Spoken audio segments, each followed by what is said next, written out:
What's going on, YouTube world? Uh, st- but Vinny, v- Ma- Michael, Steve should be with us shortly. I'm Dave. This is the Instant Revolution podcast, episode 132. Um, a generic topic for tonight, sort of something real easy to meander around, especially since it's storm season in the upper Midwest, and that's usually what I watch now. Besides softball, that's the only two things I seem to watch are weather chasing videos and softball. So we'll talk about what's on our radar. It's gonna the old National Sports Card Collectors Convention. That is our sports collector convention is only what 78 ish, 79, somewhere in there, days away.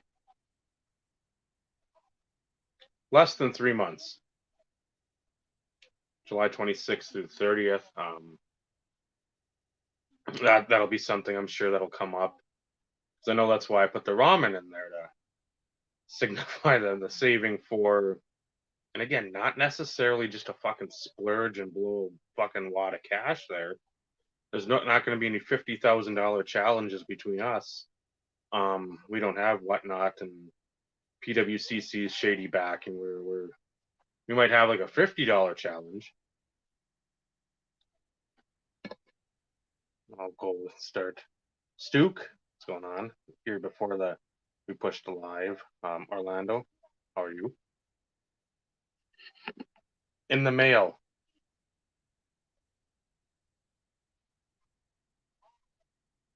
Get a hold of me on Instagram. Well, I'll give you my address. What's up, Jeff and Scott?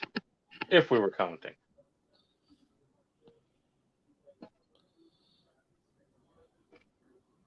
Trying to message Naomi too, because we're watching a softball game. Atlantic Sun, I think quarterfinals. North Alabama, the 5 seed against Jacksonville, the 8 seed. It's 4-4, bottom 10. And softball goes 7 innings, so it's well into the extras. But the ramen, again, signifying trying to budget a little money, even though you don't have to spend it. You just want to know that you've got a cushion in case something shows up. Again, you're not going to be buying a PSA 10 Fleer Jordan or something like that, but if one of our big cards somehow pops in any respect, a PC or just even something that's like, okay, I didn't think that'd be available. It's the Hank Aaron auto I want, the Willie Mays auto I want, the Nagurski I want, whatever it is. It's like you want to make sure if you're bringing stuff with you, which includes fundage, you want to make sure that you sort of have that parceled out. Helps for us. We're staying all at the same spot. Cheap on that regarding, and we're about a little over an hour out. What's going on, Joe? What's up, Baz?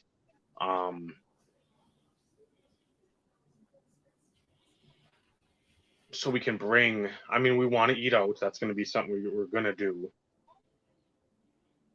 But in the same sense, too, if we're like, okay, maybe this day we're not going to the show, or we're doing something later, where we're going to have like an abbreviated day at the show. We'll go for, let's have a good breakfast. Let's have a home cooked breakfast. Let's go BS for a little bit, then go to the show, and maybe we're going to a game that night, or whatever the case may be. Again, we have not really discussed anything plan wise other than we know where we're staying and we know when we're going. And other than that, it's like literally a clean slate. I mean, there's places I think we want to go, we hope to go, and if we don't, it's like, well, it just doesn't work out this time. But again, we're trying to figure that out, but at the same time, you gotta parcel all that money, and so I know that's why I've slowed way down on what I've got. I mean, it's been, I think, 3 things for Christmas, and then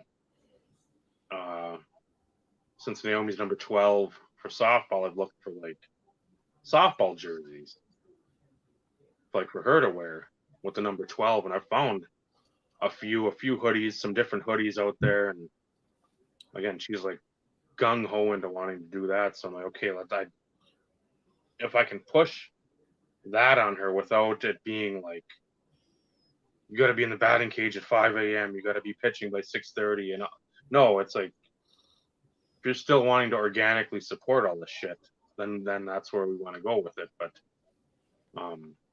so she's all excited about some of that stuff. I've shown her a couple. I got her Iowa game used vest number 12 or whatever, and so doing that. But card wise, I have fucking done jack dick for fucking 2-3 weeks, 4 weeks maybe. I mean, there's been, I think I got 3 things in the mail over the last week, and those are all for someone else. So you're a better man than me. I was just about to say. It's fucking I can't tough. quit buying Brett Favre. Well, you're getting some decent ones too. Yeah, there's somebody out there that's obviously consigning an entire collection. Okay. And yeah, they just keep popping up and I keep buying them. Provided that the price is right, and it has been. Oh yeah, that's the thing. It's not a couple, as you said, were like just dumb, but the one you got the NT recently, that was not a dumb price. No, I got that. I mean, if that was at the show, it would have a $350 or $400 price tag on it, or higher. Yeah, and I got it for $212 plus shipping and taxes. Mm-hmm. So I think I'm all in on it at like $241. Okay. Again, for something jersey numbered that era, it's pretty. Spend the money, Michael. Spend the money. Yeah, you're not going to find that there. Like I said, jersey numbered 4 out of 10. Yeah, which is my thing. So no, and you find that at the show, that's probably 500 sticker, or maybe 6, because somebody's just like, well, I'm going to push the envelope. I'm going to see. Maybe somebody offers me 5 when I was like, oh, I'll take 350 to 4. That's my sweet spot. And then now I'm getting more than expected because, again, people are trying to recoup their funds. As we know, the dealers, if they're a struggling dealer, you know what. And thank you. And what Vinny just said there, it is that's just kind of my rule with anything. If I'm saving up money to go to Chicago, if a card pops up before I'm going to Chicago and it's a card I would buy if it was in front of me there, I'm buying it now. Yep. And because I did that, I think it was either 2015. I think it was the 2015 National that I went to, where I like 3 weeks out from the show, I spent all the money I had saved up because cards, boom, boom, boom, all hit at the same time. I'm like, I'm not passing up any of these. And then I just went to Chicago and hung out. Yeah. Which, again, you can easily do. It's not like you've seen a lot of the videos. The folks have seen all the videos. How much should you take? I know Cardboard Underground had asked, PM or DM or whatever you want to call it, like, what would you feel comfortable taking? And I said, like, $1,000. But again, it's not like, oh man, you're gonna have a good time then. You still could have a bad time if you take like $5,000, $10,000. And it doesn't matter. It's gonna depend on interactions on every level out there. And it depends what you're looking for. You could be Micah. If you're fucking looking for twins and there's like I used to be a Wolverine on eBay. I'm trying to remember his fucking ID. And then there's another one. There's one in Michigan. There's one I think out of like years that used to be like 10, 15 years ago on eBay as like the big Probsteins back then. And they would have like the fucking 5, 6 tables just with like 4 for 10 boxes or 3 for 10. So like if Micah's going there and he's like, okay, I've got a list of whoever, being a Twins guy, like that's what I collect, Twins. And he's looking through there, you could spend $100 and get whatever 30, 40 cards that you really like. Yeah. You can be a set guy from the 60s and 70s. They still have those binders. You're fucking sifting through the commons. You need some high numbers. You need a checklist. You're like, okay, it's marked, but you know what? I just want to get it because I don't want to pay $12 for a checklist.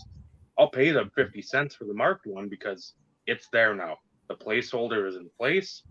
Then we go from there. But you don't have to bring $1,000, $2,000 to have a good time. If you think that way, it's fine. I'm not going to knock you because again, if you're going to, it's basically like if you're going Christmas shopping and you have a 5 in your pocket and you haven't, like, let's say the lead up to the National, you haven't loaded up or things haven't like rolled your way either Facebook wise, eBay wise, wherever you're doing your, like on Instagram, somebody has like a sale and you're like, oh shit, there's like 4 cards that I'd love to get. If that doesn't happen, I mean, you still can fucking go there, a couple hundred, if you just have that as your card budget. Right. Or less. But I mean, you want to still portion money away for food, entertainment, whatever that may be. If you want to go over to, I think, what, Indiana or the outskirts of Chicago is a casino. Because I know Grant will be over there. Games, museums, just whatever you're going to do. Entertainment, extracurricular, whatever that may be. It just... you don't have to bring the bank. You don't have to break the bank. Nope. But in your head, you better be like, this is what I'm going there for. This is what I want. I mean, it can be the stuff you find on eBay every day. It can be the stuff you'll never see. Just have that in mind when you go there because you don't want to go there thinking, well, I'm never going to see a Satchel Paige, whatever patch. And somebody has one, you're like, fuck. And it's like $1,000 or whatever. It's like, I would have bought that for $2,000. How the shit? Now I'm pissed. Well, you've got to lay out as tedious as it sounds. Every scenario of like your big cards. What are your grails? What do you consider your grails? What do you consider the cards that even are the ones I've seen once, I've seen twice, something that's obtainable, but it doesn't cross your path. You have to put that, write it down. That's why I'm a big advocate of the lists. Yep. Just to make sure you don't, it's like what the old adage, cross every T, dot every I. You don't want to fucking go into that situation, the biggest card show of the year, the most people around. And now it's even bigger because you have all the stupid trade nights. You got all these dipshits with the fucking cases. You don't know who's going to have that one card, those 2 cards. It's just not the dealers anymore. You could be talking to a guy, a gal, whoever's running the table. I'm looking for this. And somebody like over there is like, did I hear right? And then you just meander over there and be like, hey, were you looking for so-and-so? Oh, yeah, yeah. You don't know those organic conversations where they're going to come up. So $50, $5,000, $500,000. I mean, it's all depending on what you're looking for, what you can budget to spend. And that's why right now there's very little going out. Yeah. As much as I want. Based on everything that's catching my eye lately, I know that I'm going to find something I want at Gemini's booth. That might be one of them that I was thinking of. I love he always has like the really cool older stuff from the early to mid 2000s and autographs and everything of all the Hall of Famers and legends and stuff like that. And you walk up to it and it showcases, at least they've always been in the past, where inside each showcase, there'll be a stack of cards in there this big. Card on top will be, Bart Starr. Well, every card in that stack will be a Bart Starr autograph. And it does that Joe Montana, Jerry Rice, all that stuff. So I know that that's going to be a booth I spend some time at, and I'm sure I'll probably find something to buy because he's always been fair with prices as well. Mm-hmm. Last night, I'm sitting there, and there's an auction for a card. Case hit 1 in 2,700 and some packs. 13-14 Series 1 Upper Deck. There's a card set of 40 cards, 43 cards, somewhere in that neighborhood. So you're talking a boatload of packs to put the set together to try to pull this thing. This is the Lord Stanley's Heroes Lemieux that I've been looking for and have slipped through my grasp several times, and it's mine now. Nice. So it's in the setup that I like. So we got your 25th anniversary second Stanley Cup raring to go, and I was like, you know what? I had to dip into my national funds, and I said, you know what? I'm not going to probably see that card at National. I have a better chance of probably seeing it at Expo. I'm hoping with the expansion that they're doing that we find more Canadian dealers coming down. Mm-hmm. I'm hoping guys like War Chief from Instagram, like House of Cards, whatever it is, some of those Instagram dudes that deal with hockey, down there, and oh, you collect him? Yeah, I heard you collect Barzell. Do you need this card? I have one. If you need it, if you see a Lemieux, I'll trade it for you.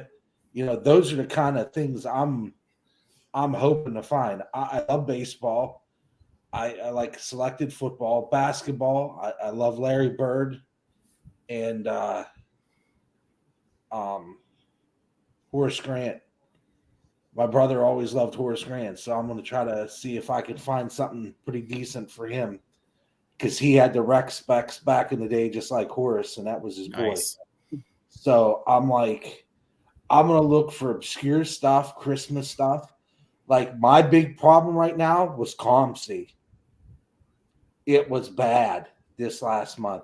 And I want to tell you something. So I put in some searches for people that I know for Christmas, just doing some window shopping. And I was like, holy bejeebers, that price is pretty freaking solid. Cart.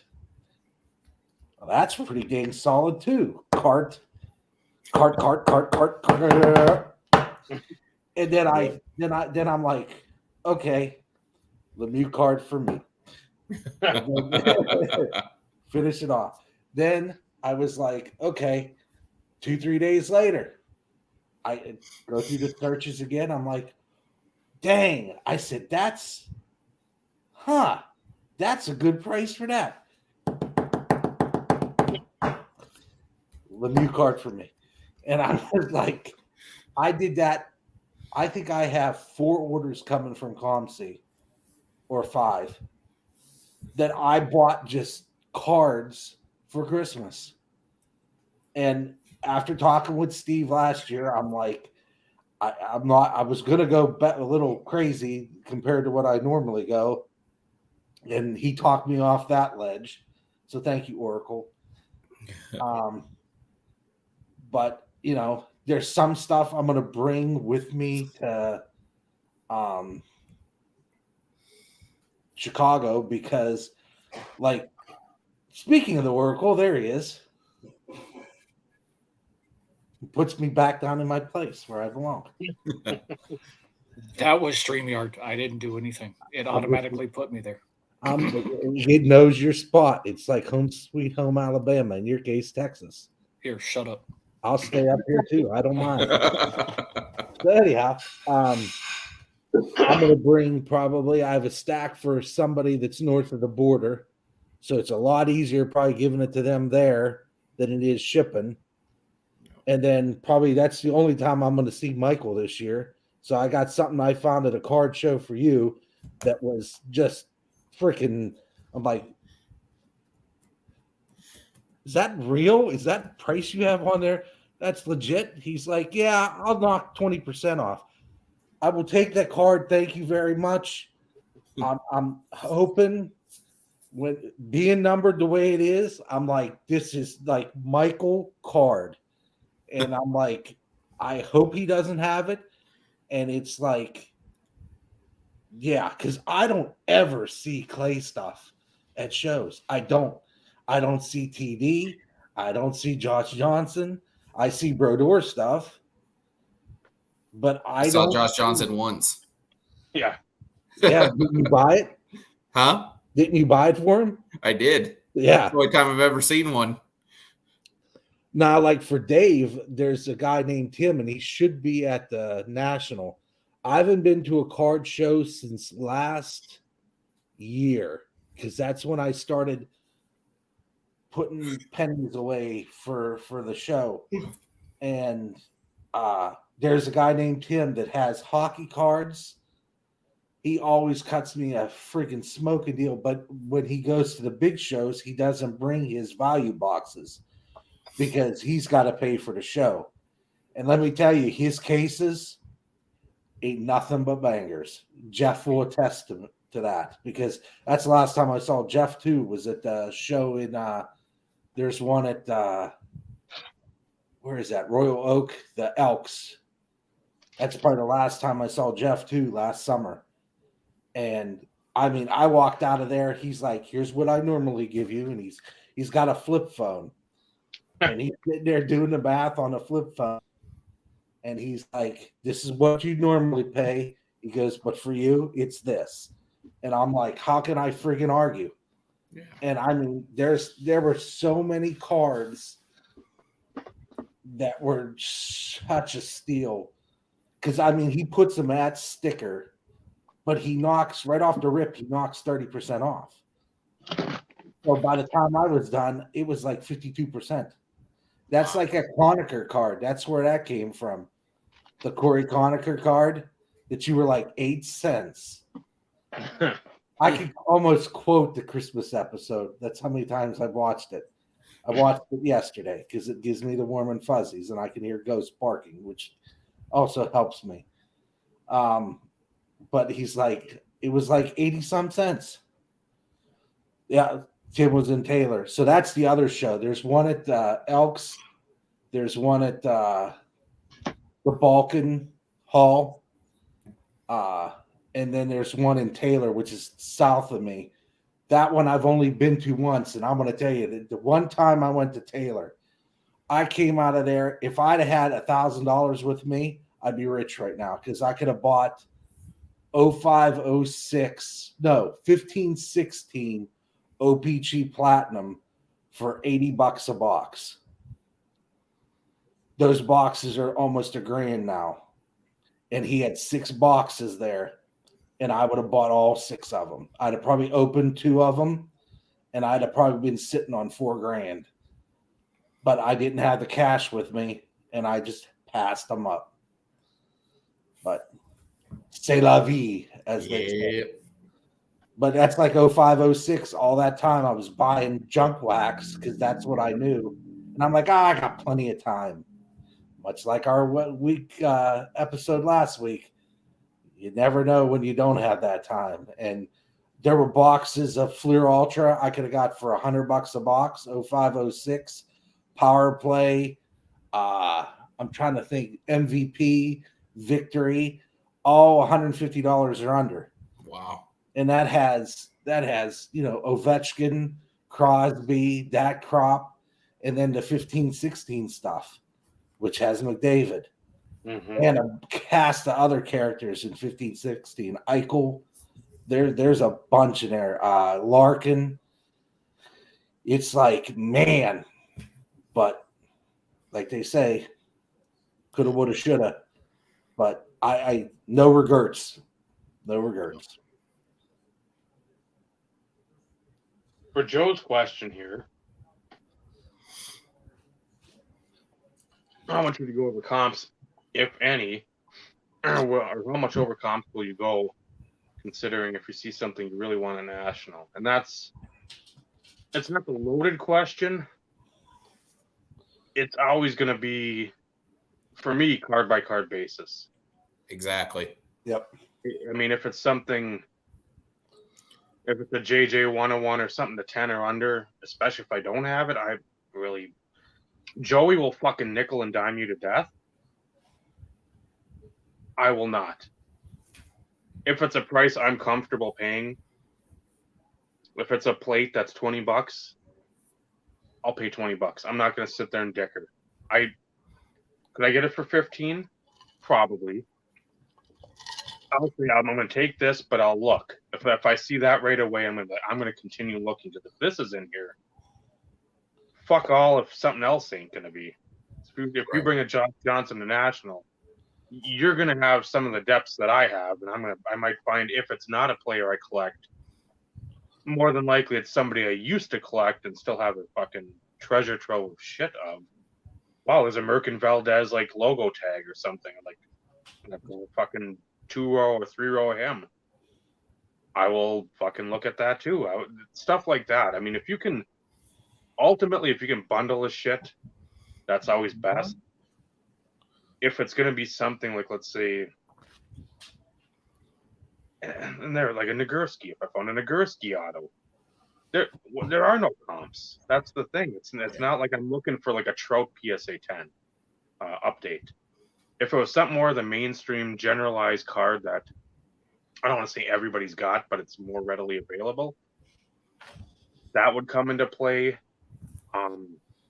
Some of these inserts, if the comp is like 3-4 months old, or there's like 2 comps and they're within the last year, it's a coin flip. I mean, it's not like I'm going to sit there and study. I don't think many people would.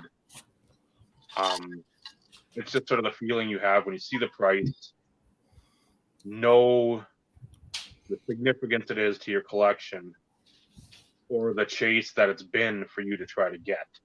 If it's something that's like legit, hey, I've wanted, let's say Lemieux was in the 97.8, totally certified, and it was the Mirror Platinum Gold. So I've been trying to get that for fucking 28 years, 26 years, whatever it is. And now I finally see one, and it's at a price it sucks, but it's a price right now I will pay because or you're at that point where you're at the fucking, I want to fucking get it. Like a 96, 97 select certified mirror of Mr. Lemieux. Will Vinny just sit there and say, you know what? Fuck it. I'm tired of fucking losing on eBay every goddamn time.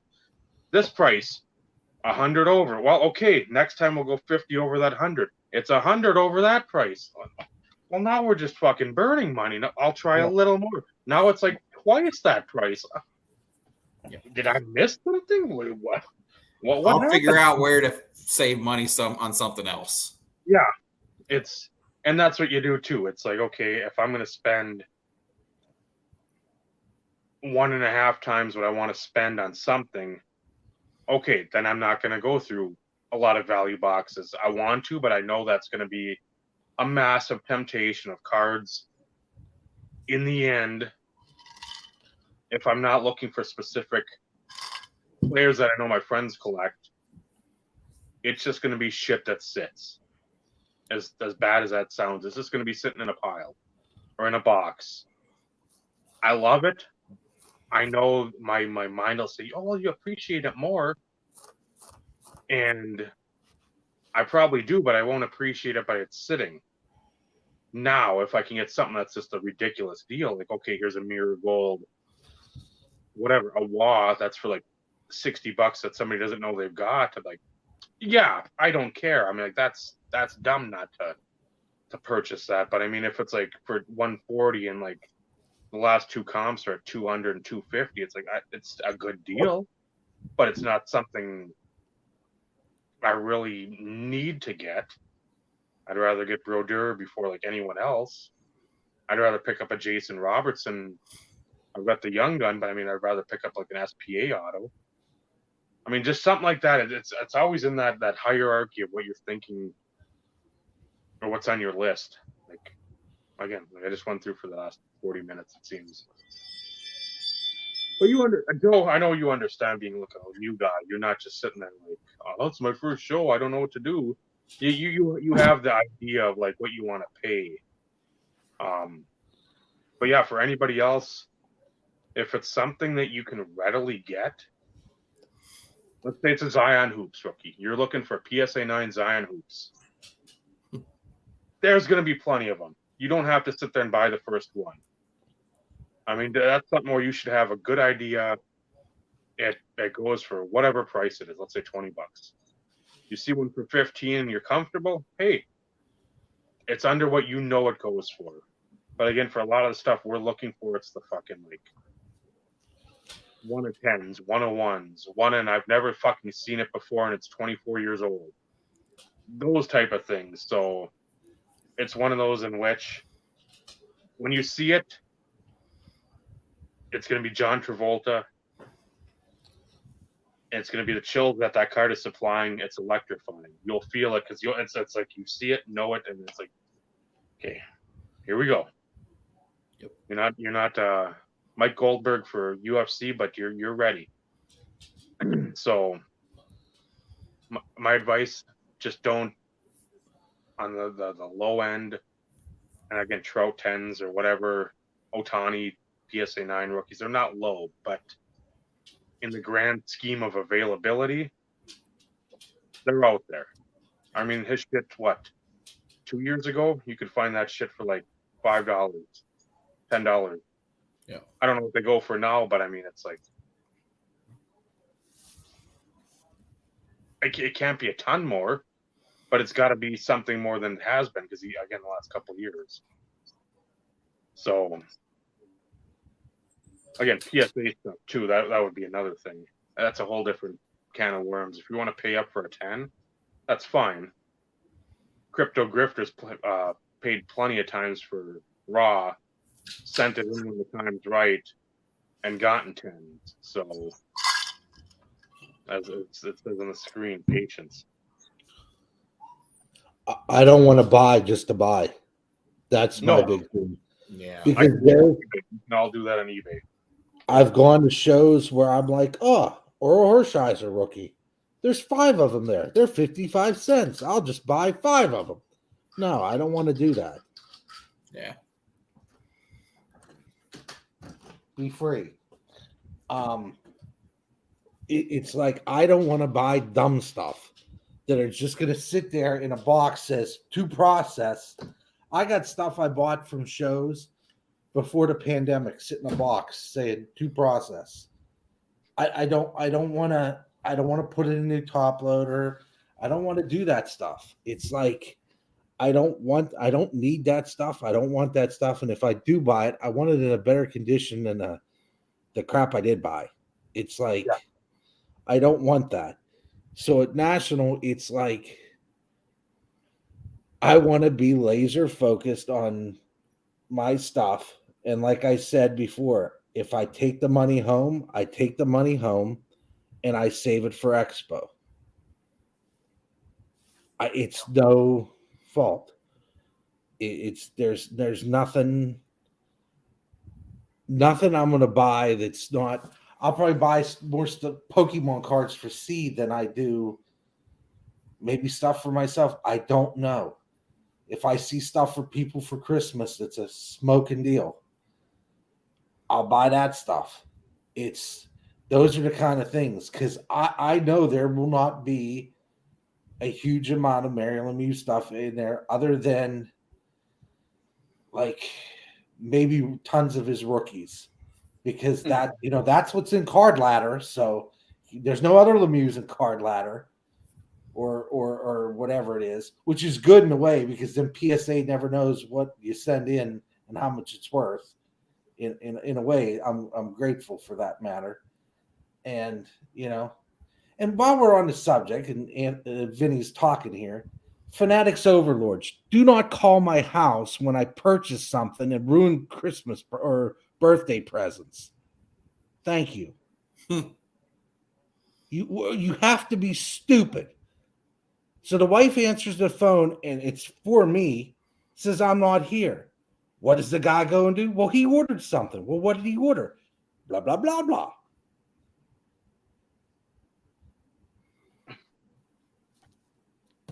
Yikes. Not too many females. Well, I shouldn't even say that. There's a lot of females and a lot of other people that like Alexander Ovechkin. It was a present for her, you moron. And he just told her. Ruined it. She didn't know what exactly it was, but she knew she was getting something for Ovi for her birthday. That's a bummer. And I'm like, she calls me upstairs, and I'm like, because my office is in the basement. She's like, what'd you buy from Fanatics? I'm like, that was the phone call, because I heard the phone ring, and I didn't have a phone in the basement. And just spilled the beans. But she didn't know exactly what it was, so she was surprised in a way. It was a piece of when he passed Gordy, it was a piece of the net. Nice. Where he scored his 800 and I think second goal. And it has a bunch of pictures on it of him. And, she was still surprised because she didn't know exactly what it was, but she knew she was getting something with Ovechkin. Don't tell people stuff. If you are not the purchaser, don't. This is true. It's like Beauty and the Beast. I just got fined from Disney for saying that. Lucky we're not monetized. But thank you, Fanatics Overlords. I appreciate you. It should be like a confirmation order code. Hey, can you repeat the order code for me? I got it in an email. If you can't repeat it, I mean, if you're not talking to the person that made the order, don't say anything that's on it. That would be the first. But again, common sense. I would think that would be policy. It'd be like calling Steve's house. Hi, Vinny bought something for you for Fanatics for Christmas. It'll be there. It'll be there soon. Just wanted to let you know. Yeah. What pray tell did Vinny purchase for me? Oh, it's this. It's a Terrell Davis helmet. Okay, thank you. Did I meet you with 100% satisfaction today? Well, you did for me because now I know what I'm getting. But as for the purchaser of said goods, you probably pissed him off. Yeah. Soapbox retract. I hope that soapbox extends in the national. Go up to them and be like, you fucking cunts. God, you guys are shitbag fucking idiots. Some of the stupidity that I hear and hate watching YouTube on occasions, and I do less and less now because I don't need angina. It's just like, where were you people? Were you? What happened? Where did common sense just leave you? Where did decency leave you? Let's make a video about card trimming. Yeah. What? Yeah. I mean, and the sports card radio guys call him out, and they're yelling at the sports card radio. Well, he's informing people. No, he's trimming cards and getting grades that he shouldn't. This is not ethical. It's not like cleaning a painting. We've established this in the hobby back in the 80s. Yep. It's theft. Yeah. It's fraud. Grand larceny. Yep. Yeah, tutorial. Yeah, tutorial. It was a tutorial. Please go to your local closed down school and find a 1986 paper cutter. Hopefully the blade isn't sharpened because you don't want to leave that edge too good. Make sure you know on O-Pee-Chee cards they were never cut well, so there won't be a sharp edge. Well, and then you're a former fucking NFL player that is one of the main guys doing all this. I met him at the 2019 National, and he was set up. His case was really small, but all it had in it was like 52 mantle and stuff like that. I mean, it was all super high end, expensive stuff. Yeah, he was set up in Chicago in 2019. And we now know how Steve paid for all those Terrell Davis cards. For the record, that has never come anywhere near a sports card. I'd be scared to even have it in the same vicinity. Yep. That's why it's in the garage. Because all I can think of is 11-year-old fingers getting chopped off, or at the time maybe 5 or 6-year-old, and my cards just being, look, this is fun. And my collection is now confetti. This is the only thing that's been used to cut printer paper for tags for sets that I have in 5,000 count boxes. And the only reason why I have it is it was my grandfather's. So, and my wife uses it to cut some shit from time to time. No sports cards were harmed in the production of this IRP episode. No. It's never even been in this office. When I cut these, it was on the kitchen table. Our ethical ways of, and I mean, Carlos has said it 1,000 times. It's like being stuck in the Matrix. It's the same story. We've heard it since we've been knee high to a grasshopper. Really? I don't know whose phone was that, but that was some excellent timing. That was almost like a ghost bark at a perfect time.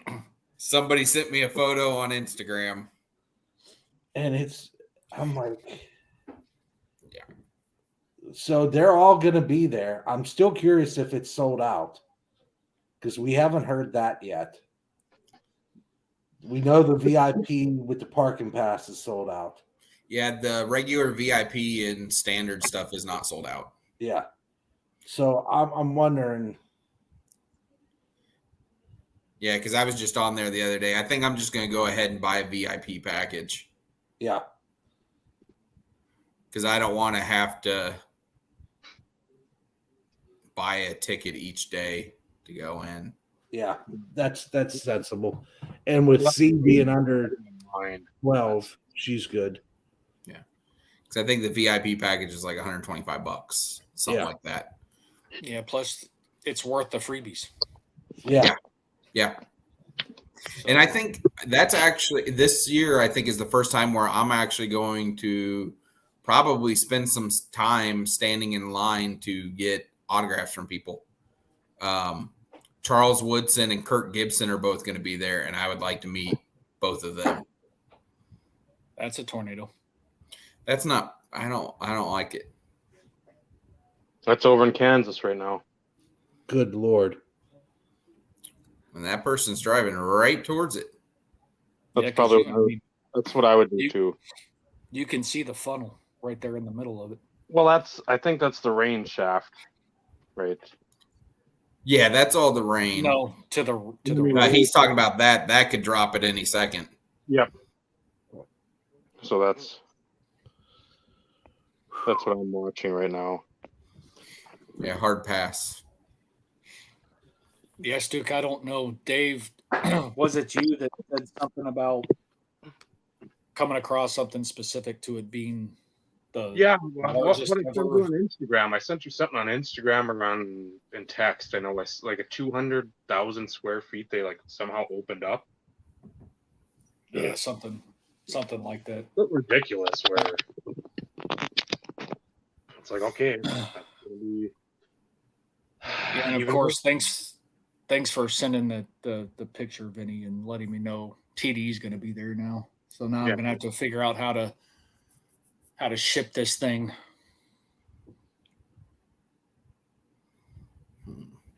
Because there is nothing.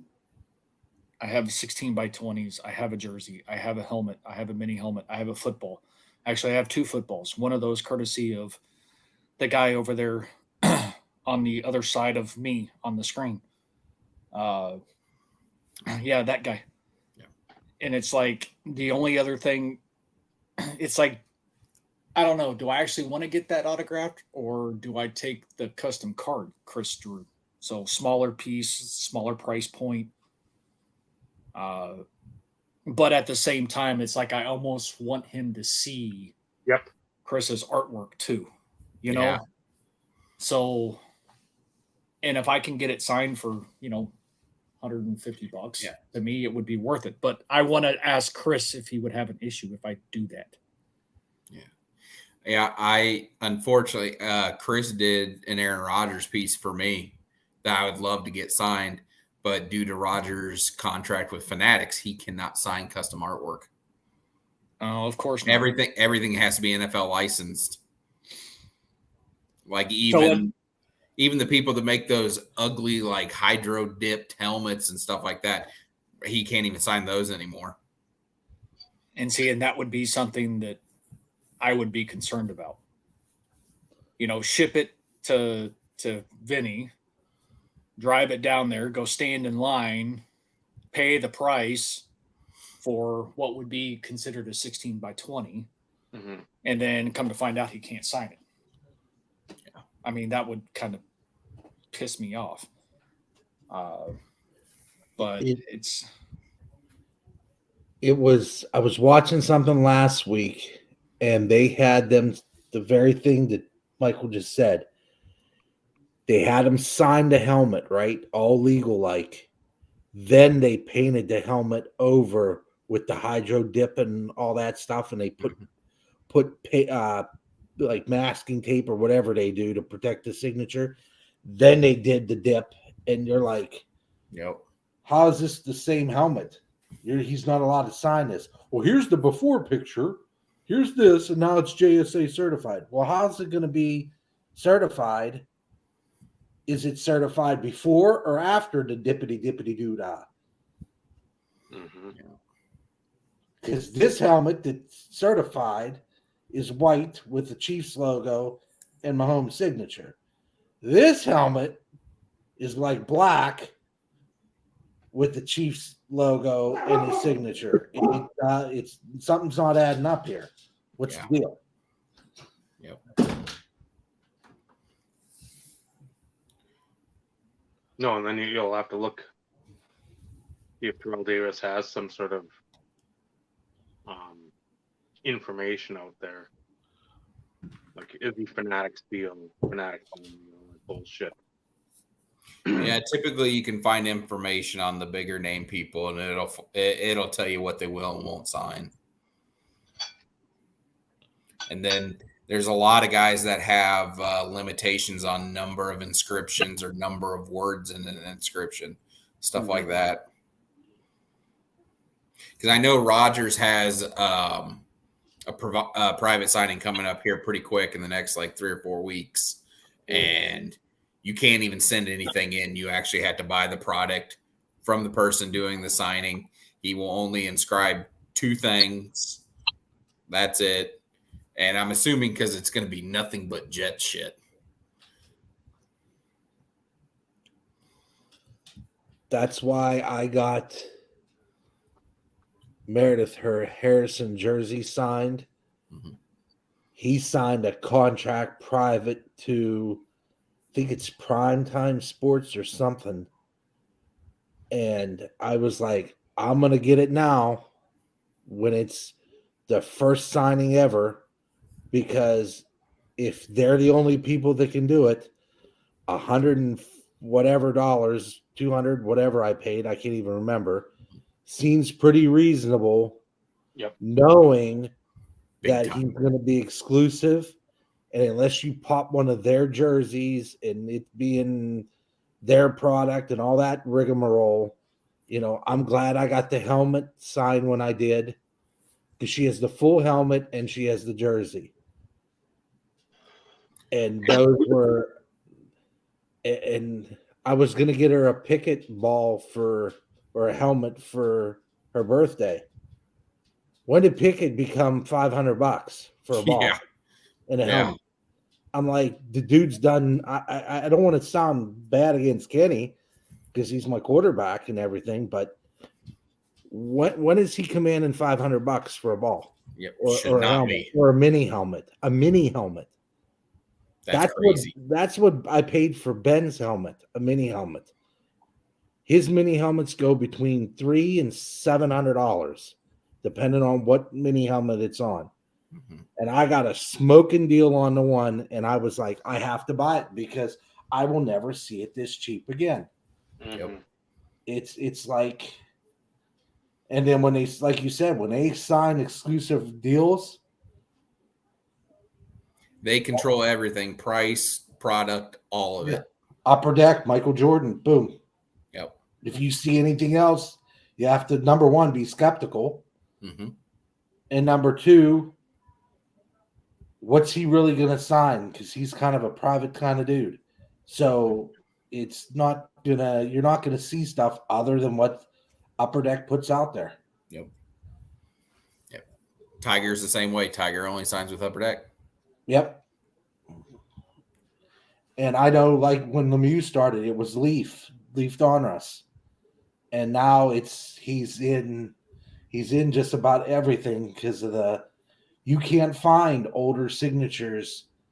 There's some top stuff up after his retirement. The only thing he's in is, there's only Upper Deck stuff. He's in Leaf stuff, but like, it's no logos. It's just like Panini. Yeah. Looking at a white hockey jersey with a C on it just doesn't do it for me. I don't like any of the Leaf products at all.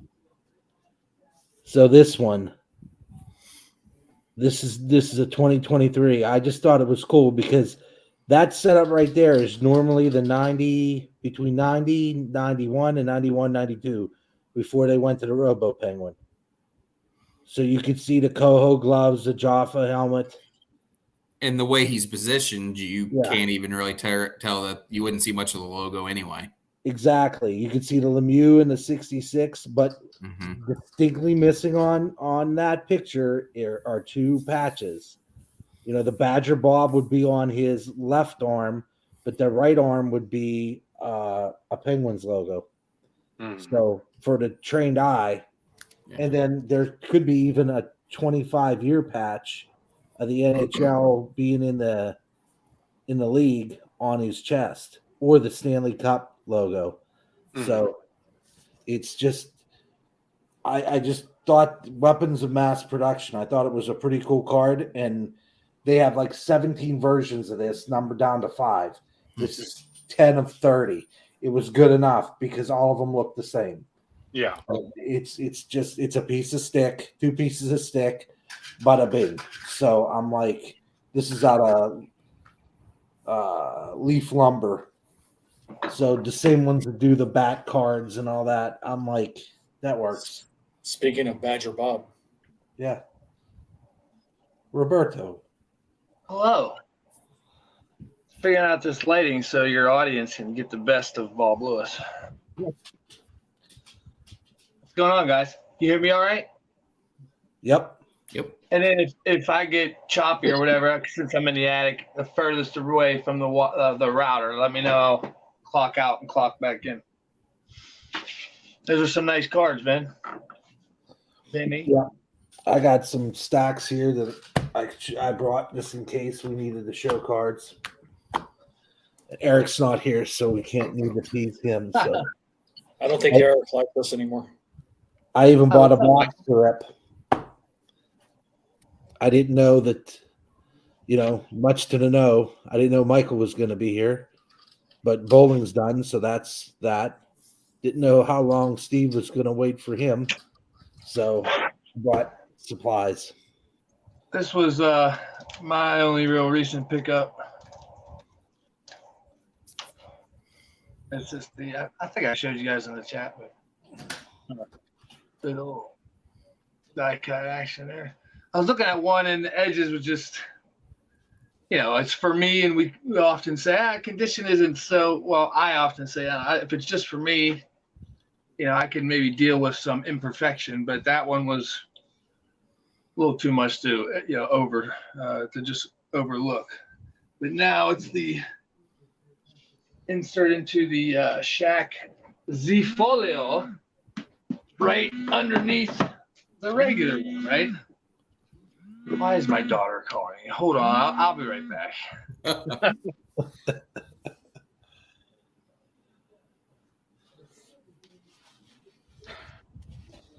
Where'd you go, Dad? Where'd you go, Dad? Can't find you. Dad. I'm 50 feet away. I'm just up the creaky stairs. If you need me, start walking. I'll hear you. Yep. There it is.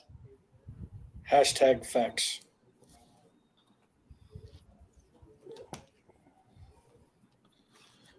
So did everybody get a chance to discuss stuff on there? Speaking of Brett Favre. It's crazy, Dave. There's another one listed right now. It's from the guy who is obviously selling off the collection, like I said. But there's one of those listed right now. If it was 12 or 20, then I would look. But I mean, Let me see. McCown's jersey number.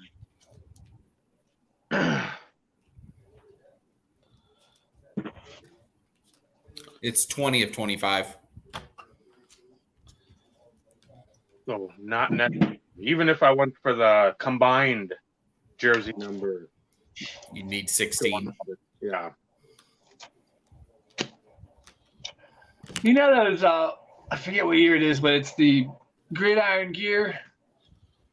And they had regular jerseys, and then they had patches numbered to 300 football. Like that like, I was just kind of going with a stick is a stick is a stick. But with those patches, you should have at least two colors on there. I mean, just because it's a part of a number, but it's all white, or just.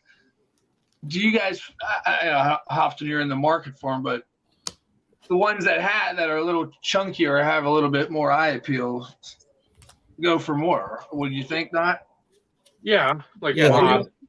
When moth, you have like something, a 1 plus like maybe a smidge of like the purple. It's like, okay, it's like still a moth patch, but I'm like, when you get like all the colors there, you're like, ooh, that's yeah. If you can get a purple, yellow, and purple, gold, and white or something, there's a TD one on there on eBay right now that it's got like a corner, white jersey, and then blue and orange, and it looks really nice.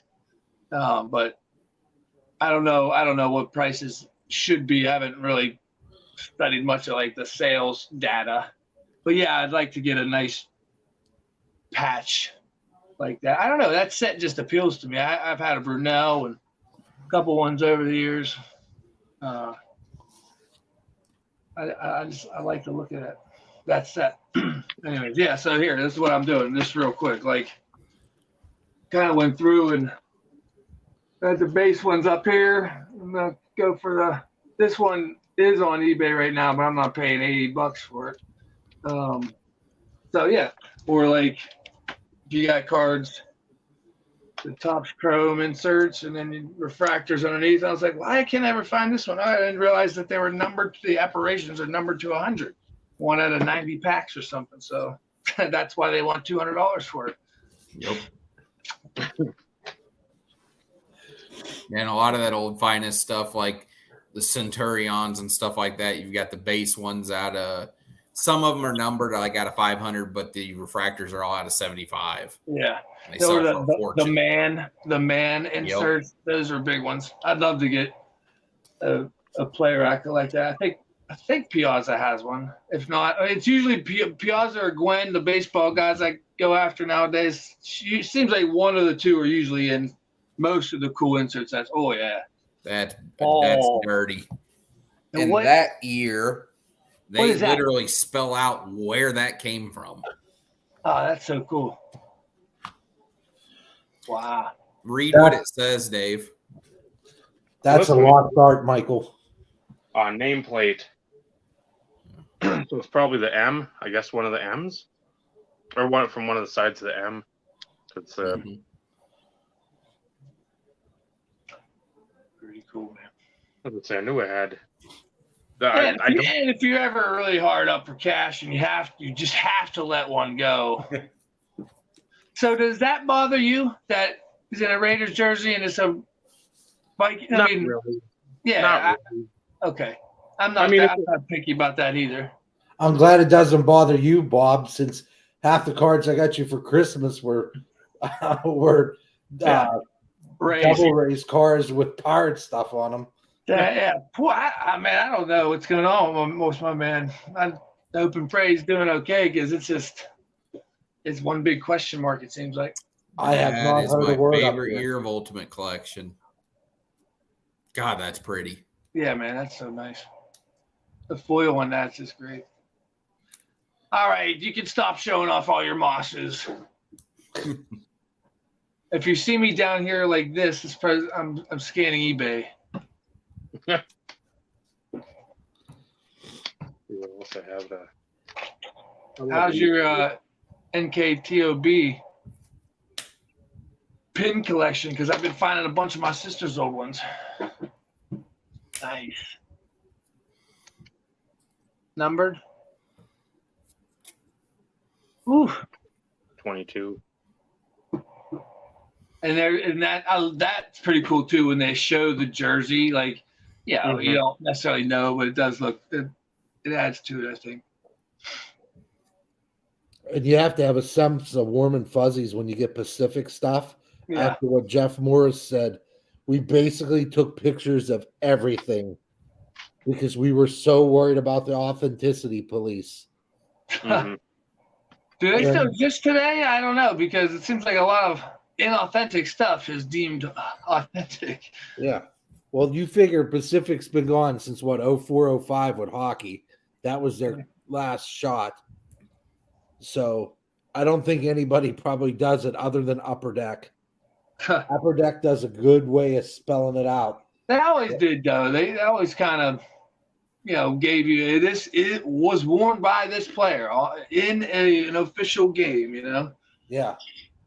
Yeah, or the whole. I know we talked about it on some conversation about the little like holograms you can punch in a number and actually. I've never actually done it, but from what I understand, you can see find out what the actual game was. Mhm. That's my only Clay Matthews purchase in the last couple, 2-3 months. Ooh, black and white. Yeah, it's a printing plate. Many? Oh, okay.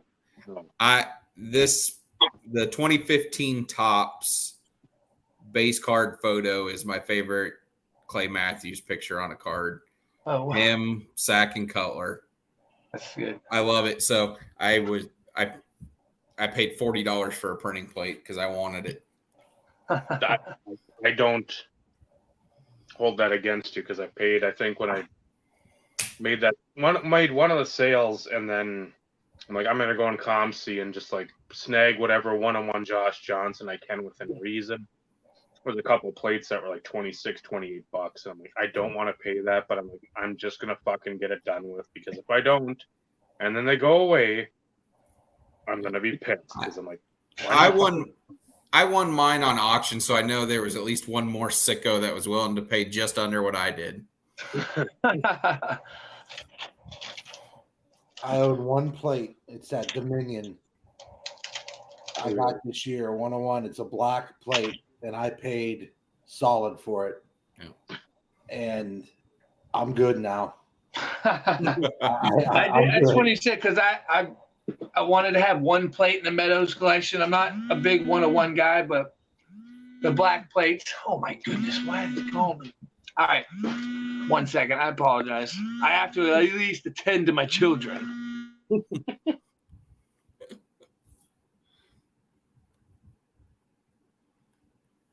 Why not? I know Bob will watch this back, but not a big 101 guy. Yeah. Huh.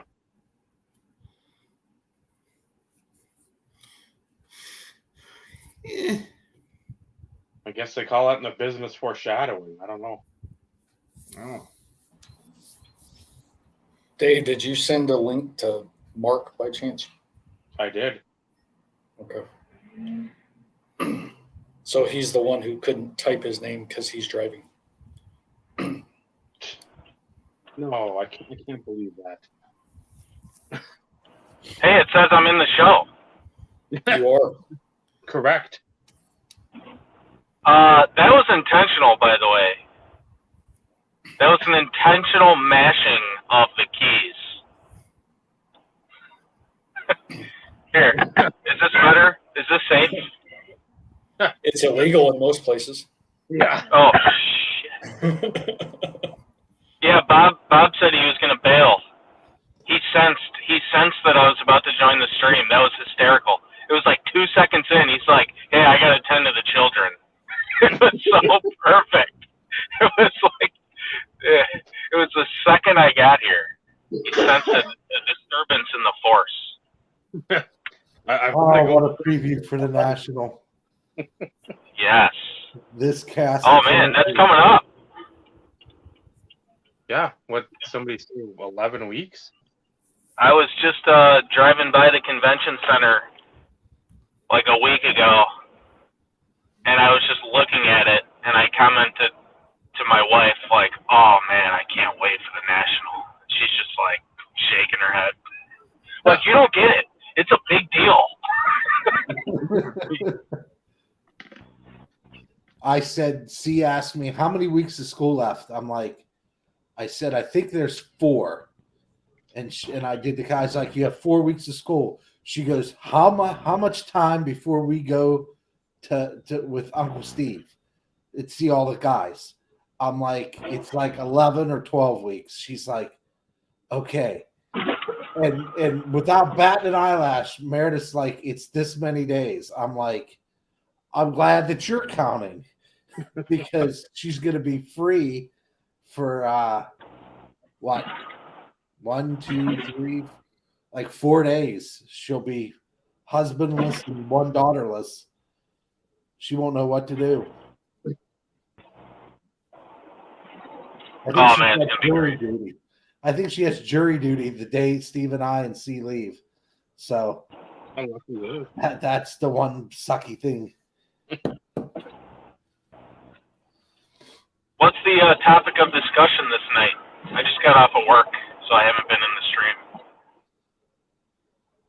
Just whatever's on your radar, like stuff coming up, stuff in like your card world, whatever's going on in your world, kid wise, just whatever that is.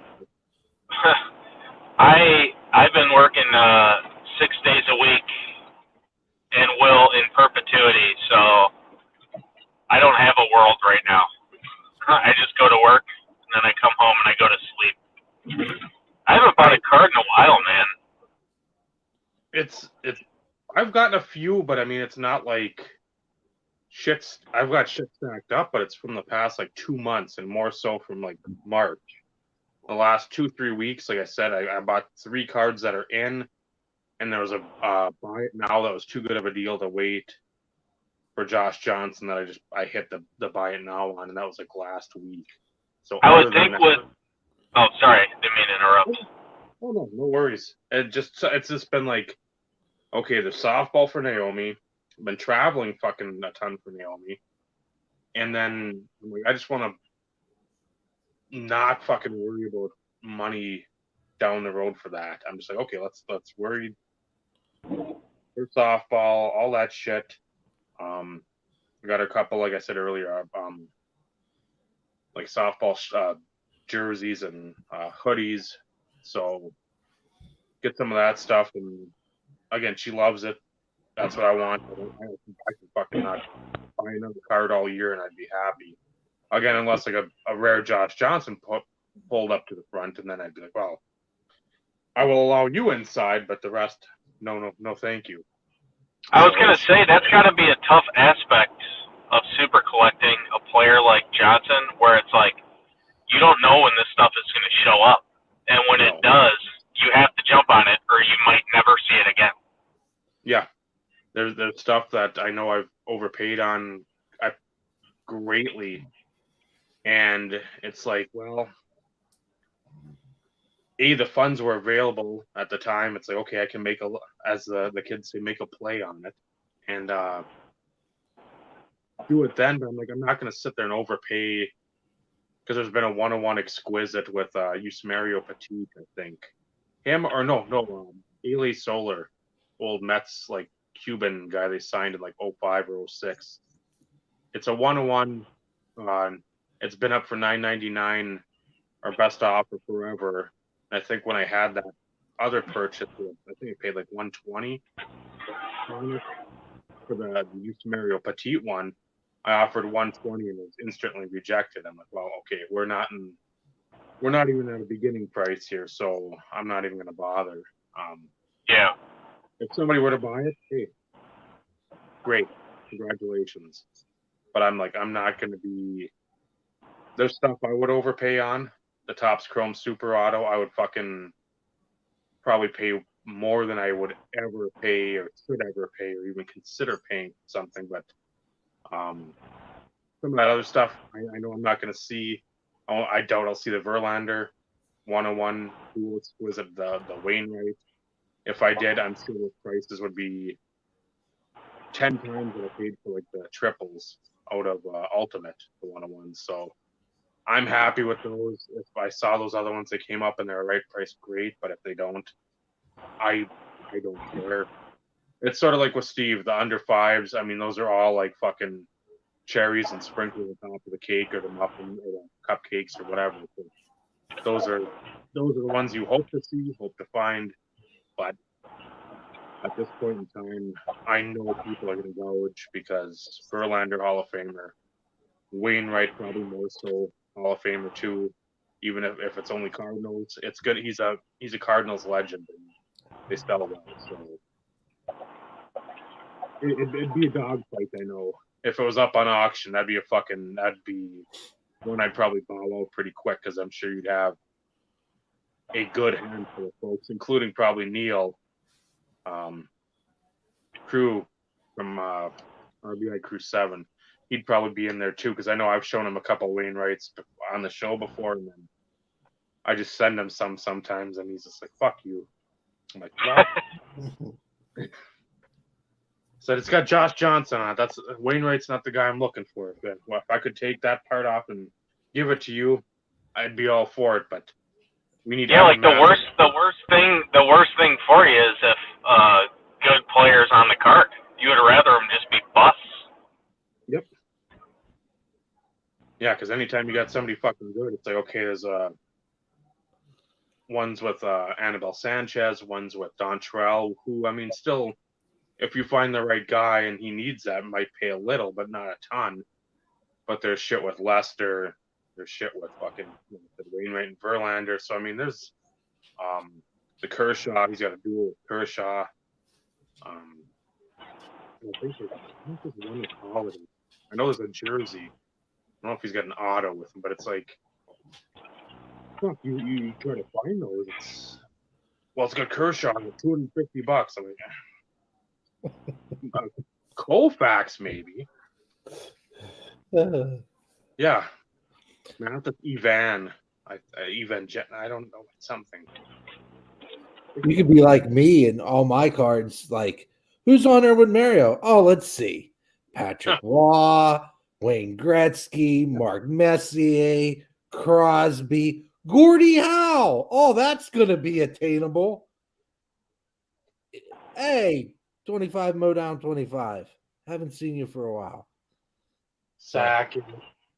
I mean, it's just What's going on in the hockey world? Did they do the draft lottery yet? Yeah, the Hawks got it. Yeah, Number one I'm pick. sorry. I'm just joking around. I'm in Chicago. I just know everyone's pissed about it. Everybody's mad. Well, they just turn over tiles. They don't have any bubble machines. They just here. This is the order that we did behind the stage. It's like It's all totally this- legit, guys. We promise. Yeah. I don't know. Gary Bettman always struck me as a straight shooter, man. When I look at that guy and I hear him talk, I believe him. Crooked He is a seems like he knows what Disney he's doing.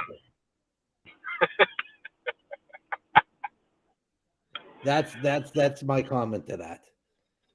What's his young guns gonna go for? What's the 101 young gun going to go for? Don't know. It's What's gonna, just it's what's gonna just the straight up young guns gonna go for? Well, if Laffy was going for 200 or 300, this kid's going to go for 600. yeah. Holy Yeah. smokes! And Lafreniere is he's a good NHL hockey player, but he's no Connor McDavid. He's not the Deutsch Dangler either, Leon Draisaitl. I mean, there's a guy right there, and even Jeff said it, and I know Paul will contest to it. Draisaitl is probably one of the most prolific players I've seen play. I've got to watch a couple Oilers game, and God, is that guy good. Holy mackerel, can he dangle. I mean, he's Yager-ish. Yager could move that puck, and man, can Draisaitl move that puck. He's got hands. That kid is good. I mean, like, remember Taves and Kane when they first came in the league and their stick handling ability? And now everybody forgot about those two guys. Two sure Hall of Famers. What does Taves young guns go for in a PSA 10? I was actually looking at them today. They're 300 or 400. Really? Yeah. Bergeron's another one. Matthew Bergeron, he's gonna retire here in the next couple years. His young gun's 500-600. His is another one that's sneaky high. Henrik Zetterberg and Datsuk, theirs are sneaky high, hard to find. Some of these guys, when they hit Hall of Fame, are gonna. It's the time to start getting some of those guys. Like I just got a King Henrik.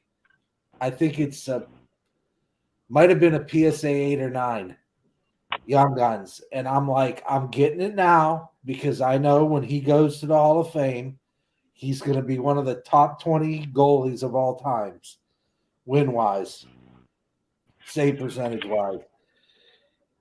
It's going to be a $300-400 card one day. In a PSA 10, probably even more. So these young guns of certain guys, I think some are going to crater, and you're going to have a chance to get, like Lafreniere. I think his is going to crater, and you're going to be able to get it, and maybe in the next couple of years because he's young. Now's the time to probably get it at $90. But I still think it's lower than that. I think I've seen some sell for like 79. Well, it's probably after, depending on what he does next year, is going to be the time to say, is he a bust or in the hobby eyes? Because he's not going to be that generational talent that they thought he was going to be. I seen Jack Hughes's, or I noticed Jack Hughes's were up a little bit from a couple months ago. Yep. The Hughes brothers are very talented. Those are guys when they were down. Who's another one? Adam Fox is down. Yeah, Adam Fox came out of nowhere. It was cheap for a while. Tage Thompson. That kid came out of nowhere. That's why hockey's so different than any other sport. Yeah. You know, they come in at 18, 19, don't do anything for 2 years, and then boom. I think Eichel's another guy. Eichel could freaking come out. Now he's 25, 26. He could hit a 5-year stride with the Knights and just be a freaking menace. No, just young guns are almost buy them all 100 and whatever they are. The year they freaking come out, you're better off. Mhm. I've been buying boxes of last year's retail 21, 22, series 1 and series 2. They've been $30, $35 a box. I bought enough where I could open and probably get over 50% of the young guns if I don't get duplicates. And I'm going to stash the rest of it away because guess what? 15, 16 retail box. What do you think that's going to run you? About $700. So I don't have all these should be top loaded, but these are all. That's what I went through recently and did the last 3 years or so of young guns. I mean, I don't know a lot of these players. Dominic Kubalik for the Blackhawks, you know, like who Dominic knows? Kubalik, he's pretty good. So, like, you know, and that might not be reflected necessarily in like what he's selling for, but like it's something to like. Where's my? I got one that's halfway. Oh, here we go. Like this guy, I didn't follow him much, but I know like Cole Caulfield. I mean, he was the guy. So we'll see where it goes. Bob, is that you? What? Bob, is that you? No, it's Lewis.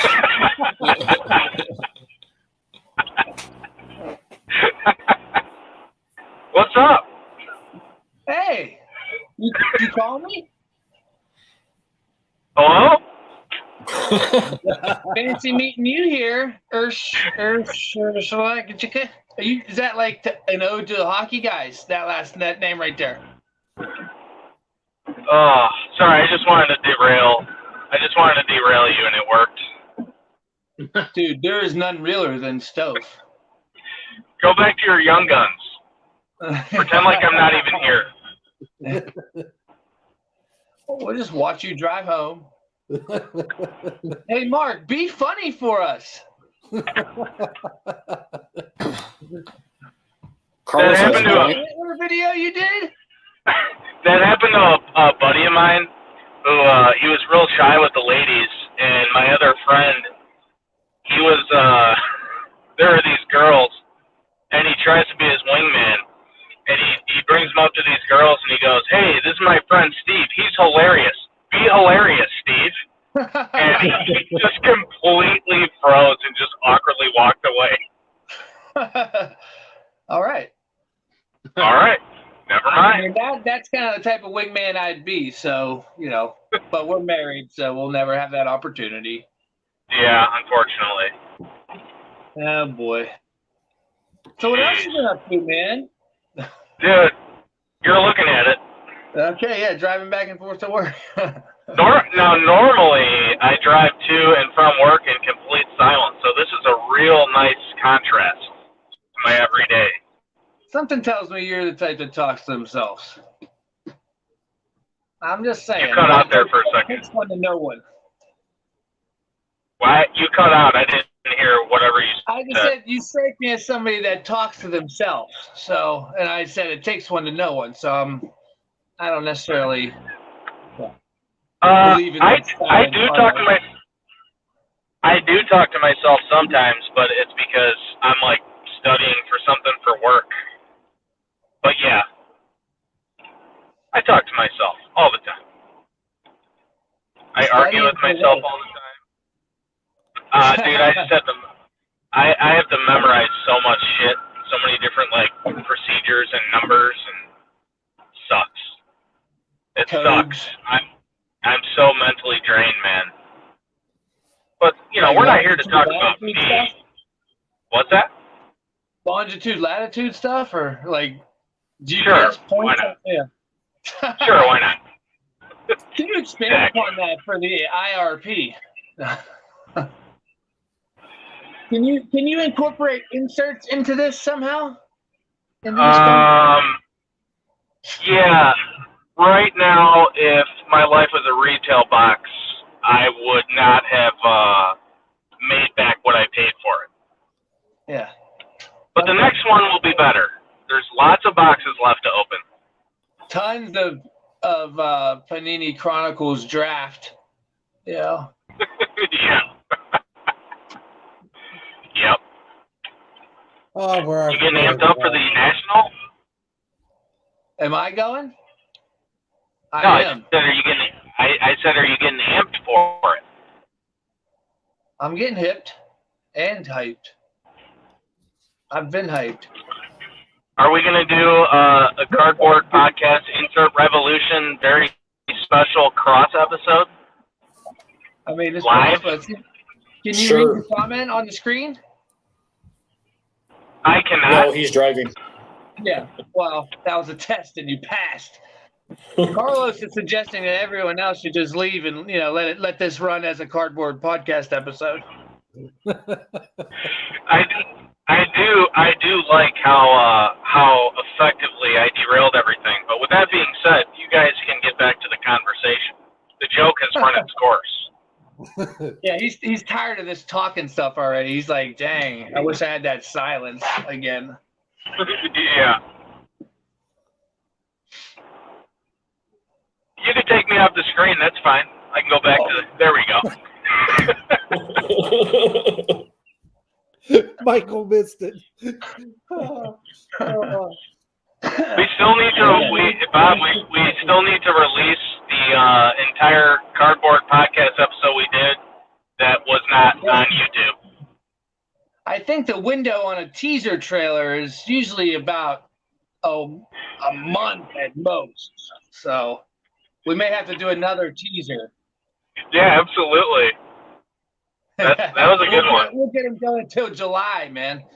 Do you guys know about that? Did we tell you about that? Yes.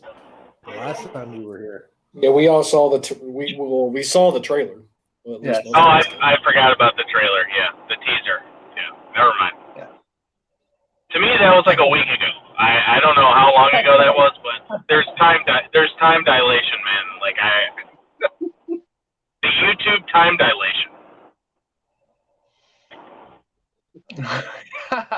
Nice. Carlos had a good discussion on that cards and comics. I think I enjoyed that. What's that? I missed that one. Well, did you? There was a comment about golden. What is it? The golden collectibles or whatever. King of collectibles. The Golden Touch. The Golden Touch, right? Yeah, there you go.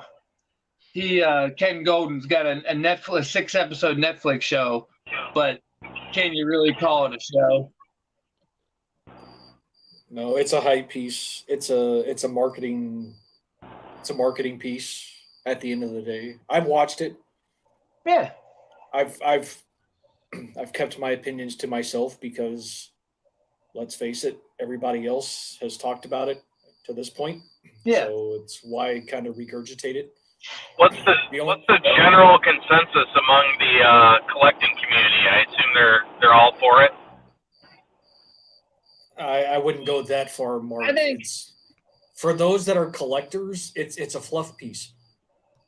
It's still in the height of the collectible space, still setting records, throwing mega high-end collectors in the mix as far as them acquiring pieces to consign. try to get as many celebrity cameos as possible to keep people like, oh, this is something special. There's Yep. Peyton Manning. Yep. Can you guys I will- explain? Oh, I'm sorry. No, go ahead, Question. Mark. No, ask Can your you guys question. can you guys explain something to me about consignment services that I've never understood? So, if I am, and I'm not, but if I am a high-end collector that I'm looking for very rare, super high stratosphere level stuff, I understand why I would go to one of these services because they're making the market for this thing that is so scarce, right? But when you look at things that are not scarce, what is my incentive as a buyer to buy from that service? When they are transparent that they're trying to sell each item for the most amount of money as possible. Buyers premiums and stuff. What is my incentive as a buyer? There is none. I've never understood that. There is no incentive as a buyer. All the incentive comes as being the seller. I don't get it. I don't. Again, like I understand with the super high end stuff, but I don't understand how so many people they'll buy off of these services. I don't get it. So I mean I have one, I've got the Brady. Like where will I eventually sell that? I don't think I'm gonna just sell it on eBay. I mean, ideally if I find somebody a private seller, a private sale, like that might be my best route, but how do you do that? Well, that's so- super high end. That's what I'm talking about. Well, right. But at the end of the I'm day, Bob, seller. it benefits you. You're the seller. Yes. So all it does, so as a buyer, all you're dealing with is increased competition for the same item potentially. So there is no incentive as a buyer. And the privilege to pay 20% on top of what you want it for. Exactly. For some Like of these higher end prices. I'll see on eBay, I'll see a card I'm interested in, and obviously it's not a high-end card, but I'll see something I'm interested in, and then I see it's listed by the consignment service, and I just move along because there's no incentive for me, and I know that it's going to go for too much, so it's pointless. Yeah, it is curious for sure. Like, and when I kind of got back into the space and eBay was figuring it out, I had a lot of these same questions of who are these Pro Steam or PWCC and I don't know, like those types. Why is that? Why are they the way that they are? Where like. In a buyer's perspective, why would I want to sell it through anybody else but somebody like that? I didn't quite get the allure either. And frankly, I still don't. But I've never searched. Like that's just not. I mean, I'm not really in the buying mode either. But like when I am, I've got some disposable income. I'm not checking out auction sites. I don't know. It just doesn't register. It feels. It feels high end just to like browse their catalogs, but I know, I'm sure people are aware of the channel Sports Card Radio, and they're mentioning like stuff that's on Golden, and it's like they're cheap. It's cheaper stuff. I didn't realize like there's low end. So that's the marketplace. Two different things. All right. So Golden has like the premier elite auction stuff, the higher end stuff that they promote the shit out of. So that's one facet. And then they have marketplace, which is they're ultimately trying to replace eBay, which is why for right now, as a seller on Golden Marketplace, there are no seller fees. So whatever you sell, it's pure profit. And if it's housed there, shipping is cheap, so on and so there's a lot of benefits to it. But at the end of the day, it's two separate services. Okay. So if you think about it, there are opportunities to buy stuff cheaper on the Golden Marketplace because it's not as big as eBay is. So it's like if me as a seller, I'm going to throw my stuff on eBay and absorb the fees and deal with the back and forth and some of the bullshit that takes place because it has more eyes on it. So I mean, a 10% selling fee is absurd. It's absurd. And then you throw in the PayPal fee. Mhm. It's incredible that there has not been. My slabs is only 1%. My slabs is only 1%, and I still haven't. What the hell? Like I haven't bought it on eBay in a while, and no, Bink, it is not anywhere near that, which is fine. I didn't expect it to stay, and I think it got up to 42 was the height of the market and everything. But I think it's under 20 now, which is again way more money than anything else I have. So But I'll wait. I'll just wait till retirement now to dish it. So I do have a question. Outside of Carlos, because I know he watched it. Has anybody else watched it? Yeah, I saw it. I'm Okay, easily so- entertained. So Bob, you watched it. Vinny, have you watched it yet? Michael, did you watch it? Golden thing? Yep. Yeah, I watched it. Okay. Anybody catch the fact that he called the 52 tops Mantle the rookie? Yeah. Anybody catch that? Every time somebody not- says it. Well, not just that. I loved it whenever they were pimping that LeBron triple logo man on the news channels, on anybody that would talk to him. At the bottom of the screen, they were saying estimated 6 million. Because I remember when that whole thing was going on, they're like $5-6 million. And then they cheated to get it to 2. Yeah. That card was never paid for. No. No, that was You're that muted, was Vinny. That was a fluff piece. Yeah, He's talking. I think he's talking to his Off screen, his daughter yeah. or his wife. about that. So I was But- explaining the logo man to Sorry, see. my fault. nope, you're good. Yeah, that. But yeah, I just look. I have mixed feelings about Ken because of the history. But I don't like him. He's not a likable person. I never said I liked him. This isn't about like or hate or dislike. Yeah. I will give the guy credit. The guy knows how to market. But what people fail to take under consideration is, and now seeing, for those who have seen the Golden Touch, you get an idea of why there's so much marketing in some of this stuff. These consignment directors are getting 10 to 20% commission Yeah. on these sales. Mhm. So why That's so for like the triple logo man, that was Ken's deal. He's the one who took ownership of that. He loaned $1 million pretty Yeah. much to the 3 guys who shared the card from the break, Mm-hmm.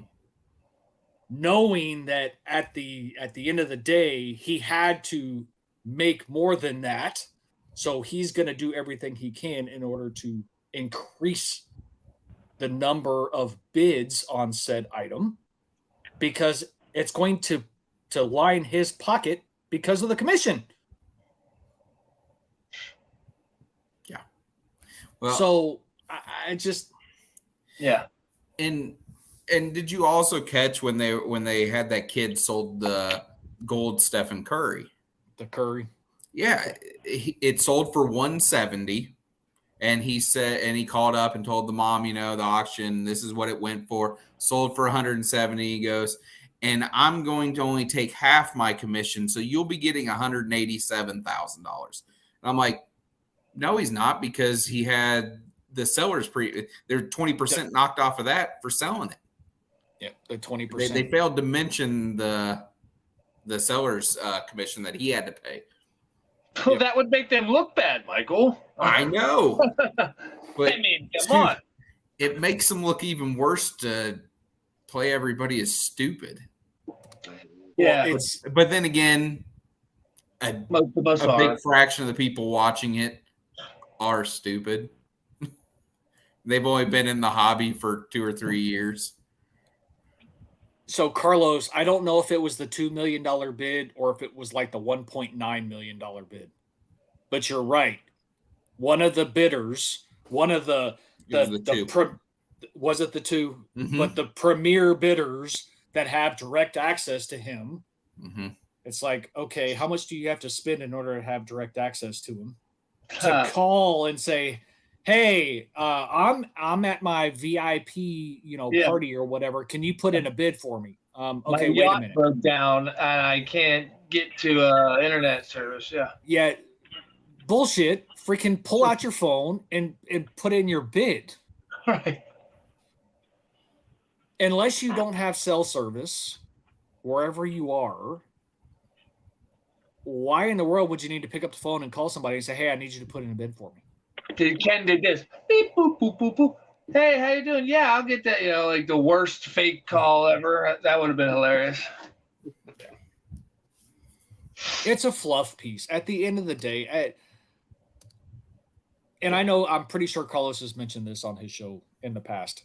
When the other thing came out, whatever it was, the one that Carlos watched and pretty much said, here, I'll save you the time. I watched it.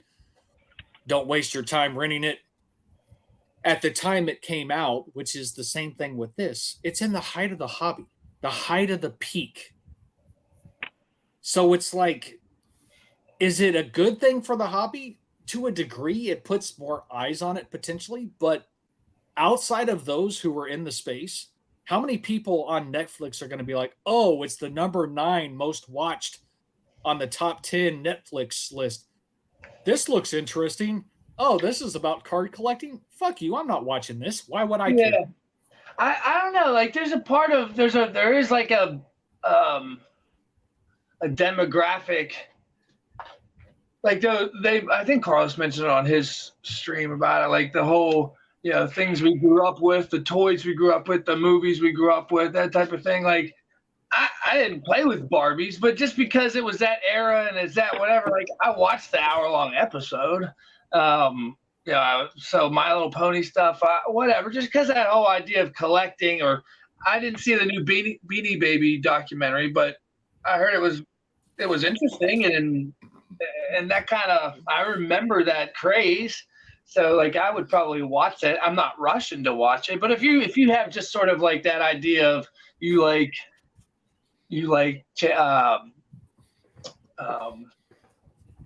I don't know, just the inside deals, even if it was all scripted. That whole idea of like you're showing up at somebody's house. Oh, hey, how you doing? There's already a camera inside the house, and they're acting like they're just meeting. Like that. I can't overlook that kind of hokey stuff. But or like they're in the basement and they're looking at toy cars. Oh yeah, let's. No, I got some more upstairs. The whole like. You do? Oh, okay. And then they just walk into the 4 million cards, I don't know. I would definitely watch a Bob Lewis version of that. I would be like the Redman of Cribs version of like, let's do card stuff. Yeah. If nobody's ever seen that, then you should watch the Redman version of MTV Cribs. So I do have a question, and somebody please keep me honest. The last guy that they pretty much showed, Bob, and this is the one that you're alluding to, talking about trying to do the cars or whatever on consignment, and then what? You hadn't seen nothing yet. You haven't seen the attic. If I'm not mistaken, isn't that the same guy who, as they started getting shit slabbed, it's slabbed as it's like his collection or something, because it was one of the most complete collections dating back to whatever year up to whatever? I don't know, Steve. I don't know. No idea. But because as everybody knows, Golden won't sell anything unless it's slabbed. So all the big stuff had to go to PSA. Golden sells nothing that is not slabbed, and the Premier side. So it's one of those, and I could be wrong, but it's like I stumbled across an article, and it had to do with an individual who had like the substantial fucking collection, and somehow it was brought to the market, which, in this case would have been Golden if it's the same thing, but anything that was slabbed as part of that collection, I thought got its own designation. So you knew where it came from. I could be wrong. Don't hold me to that. I mean, I know that they do put, this is from this collection, or this is the Carter collection, or this is the Dimitri Young collection, or whatever. I know they do that. I'm not sure if that guy's collection, because it being one of the most complete, got that notoriety. I'm not sure. Google would know probably, but And I'm sure they would. It's just I wanted to pose it Yeah, out well, here just sure. in case anybody may have known. I mean, they start doing that with the stuff I grade now. So, I mean, I guess it's open to anybody at that point. Yeah, but you're a Bob Lewis collection. you're a Hall of Famer, so you get that designation. They had So to widen the slab to get all the periods in there, you know. And then there were 3.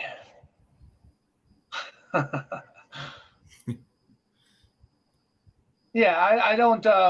One point that they, again, I keep regurgitating what Carlos said, but I did agree with a lot of it. Like the whole, we'll see at the national what kind of presence Ken Golden comes with. If he's got, camera crews following him and stuff, maybe that's a sign of a season 2. But if not, it's probably not.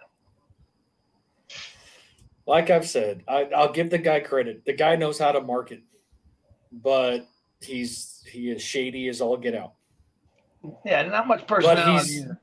But he's no more shady than a PWCC or Probstein or those types of characters.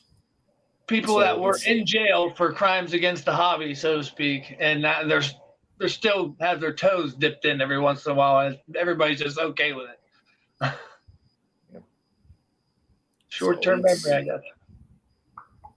More so now than ever in the past. Take it easy, Mark. It's good to see you, man. We talk about, and we've talked about it before, in days of old, in prime YouTube years of myself and Dave and Michael specifically, that shit wasn't tolerated. If you got found out, you were pretty much gone. You were blacklisted and you were gone. And don't dare try and make a resurgence under a different name or don't do it, because you're going to be found out and you're going to be called out on the carpet. And, not saying anybody specifically who called others out, but it's one of those in which there was no short-term memory. If you fucked up and you fucked somebody, or you were shady or rigged brakes or whatever, you were gone. Like, you were never to be seen from again. In the height of the hobby, due to the pandemic, some of these other people who may or may not have been around at that point in time came back into the forefront. And it's like everybody forgot about the shady shit in the past. It's like, I don't understand that. The hardest part for me is, to me, the individuals that are on this screen, outside of Dave, since he's not on screen, to me, I would consider us to be in the realm of, or be considered hobby heroes, because we think of others first.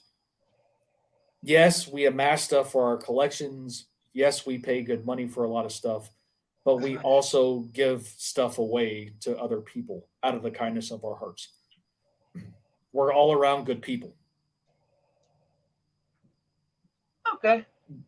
But yet others who take advantage and things along those lines, it's like people look left, and and these are the people that are high on pedestals and are the hobby heroes that these kids. The backyard race guys, like, clearly more than once, completely just did what they wanted to do, and their auctions never slowed. It is strange to me that people are so quick to just forget. I don't know. A lot of that is, a lot of people. It seems like nobody's buying, like, the cards that I buy are not like, if you're trimming those cards, so that the whole idea, if this is authentic or not, never really comes into my Clemente rookie. It was slabbed. That was good enough for me, and it's gonna just stay in my box, and I'll look at it every once in a while, and Maybe it's not authentic, but I don't know. I'm not the guy that's gonna like. I need to know for sure, and if I find out I've been screwed, I'm gonna go blow the seller up. It seems like a lot of work.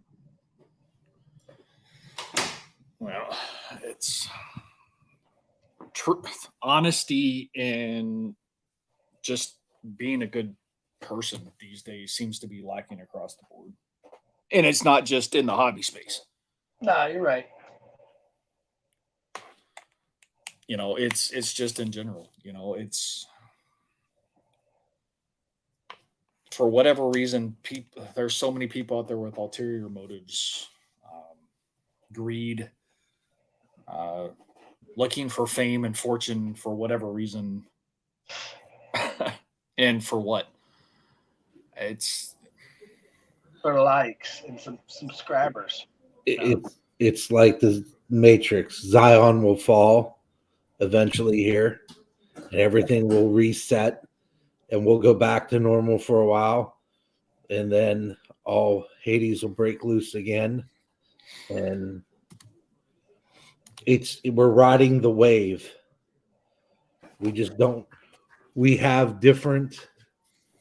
It's longer this time because the money's there, the social media is there, everything where it would have been on life support before. There are many mechanisms in the hobby today that prevent it from just going away. Every time you think there's not going to be another agent, boom, another agent pops up. And there's another influencer, and there's another person telling you to buy Will Greer. And they got an agenda from the beginning. Yep. Everybody says it like they say that's drama and all that. This whole hobby's drama. And the minute we step in, it's been drama. Life is drama, dude. It's called 89 Upper Deck Ken Griffey Jr. I came into the drama. I mean, can you think back the rated rookie of Tim Wakefield in Pittsburgh? Those things were going for $30 a piece. And you could pull at least maybe one or two out of a box. Yeah. But they were so popular. My brother came home with 25 of them one time. I'm like, where'd you get these? Brian Taylor. Yeah, Brian Taylor Gold. He came home with 2 or 3 of those one time. I'm like, where'd you get these? He goes, this is all cast, son. He goes, this is all. He goes, I said, what'd you pay for him? He goes, that's negligible. That is not part of this conversation. You just sit back and watch how jealous you're going to be in about 10 years there, Benny. Yeah. Well, he was the original flipper. He'd take them and he'd buy Nolan Ryan's with him. Oh, nice. Okay. I mean, like I said, one of my favorite stories is he comes home one afternoon. He was out. I had to been home for college, so this had to been 2004, 2005.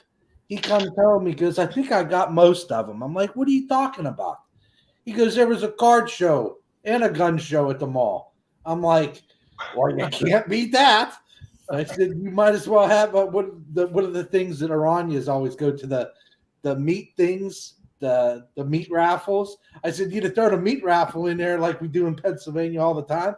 It'd have been the perfect Saturday afternoon. You gotta have a live bait, the live bait tent too. Don't forget about that. Yeah, geez, that'd been the quad factor. But he's like, this lady was set up at a table. She's all by herself, and nobody was coming to see her. And he goes, I go over there, and she's got almost every Nolan Ryan card. And she goes, what do you think's fair? He goes, I got $200 in my pocket. She goes, I'll take it. And he came home with his 5th year through 88. Just all of them. Just Nolan Ryan. She took $200. She goes, these were my husband's. I don't want them. Somebody said there was a card show. It could set up for $10. She set up a little card table, and nobody went to see her. My brother's like, I'm going to go look. So you could buy a ham, a 30-06 in a Nolan Ryan collection. I mean, Judas Priest. That sounds like a video. Made That on the sounds way like a out. troll video in the making. Exactly. I mean, good Lord.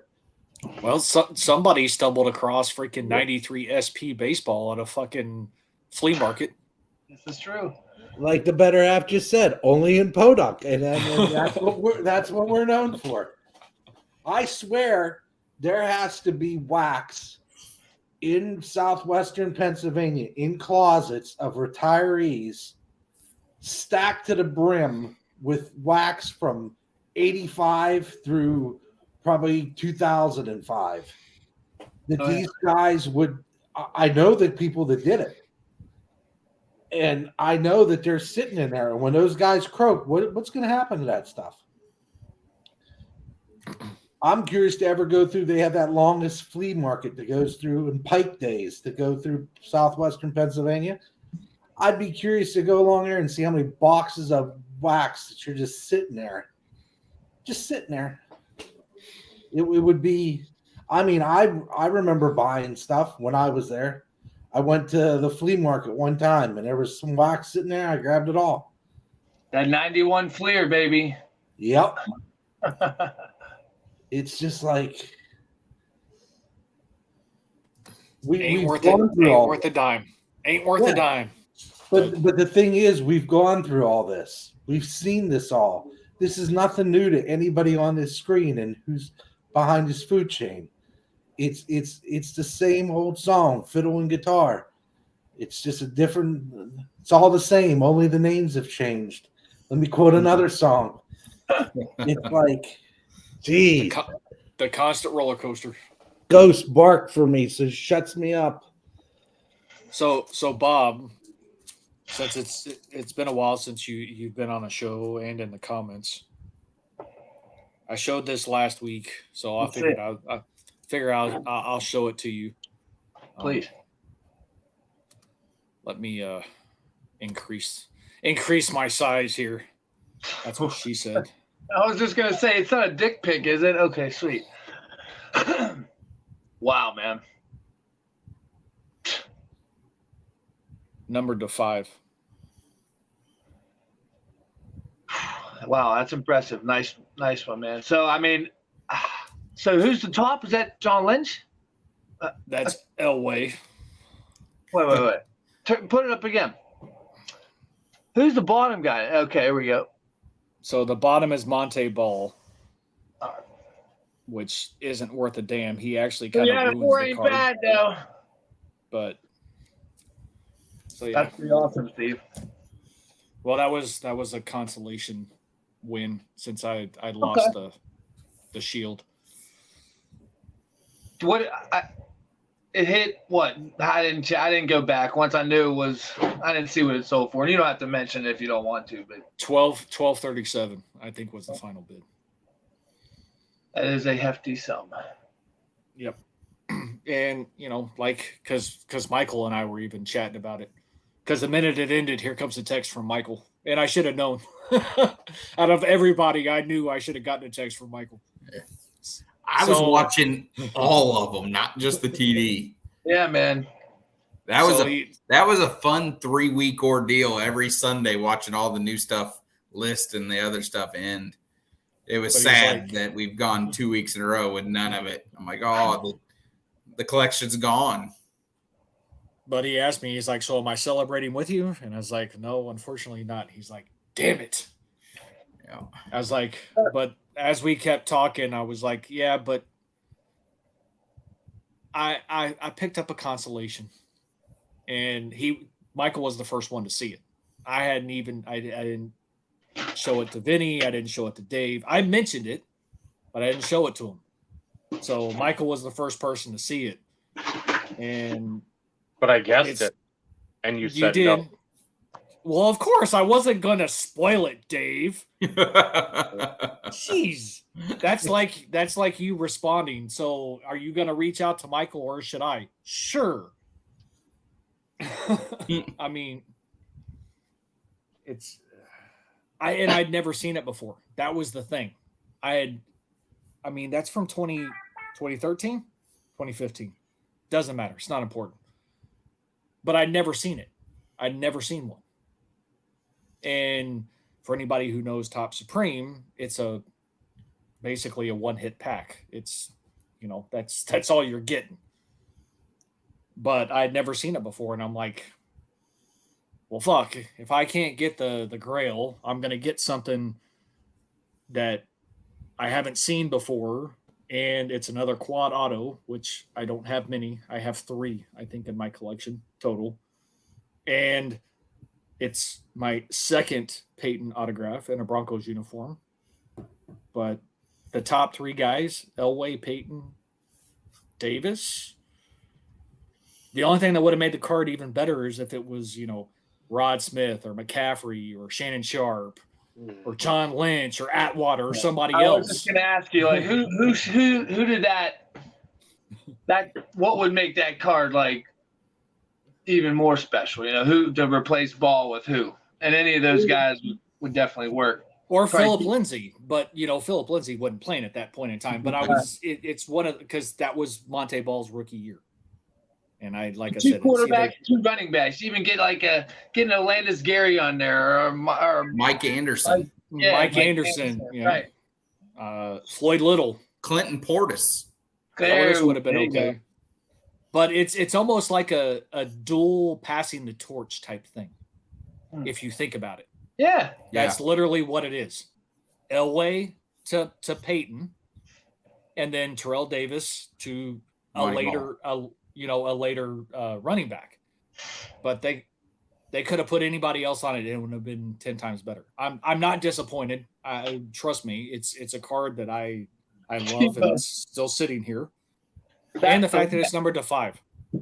Paul's got the right suggestion. Tebow. No, I have 2 Tebow autographs, and that's enough. One in the Broncos auto collection, and then this one.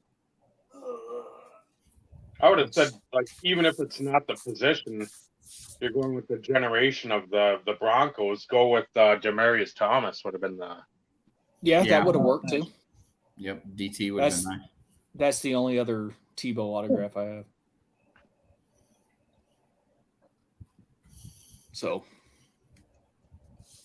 numbered to 10.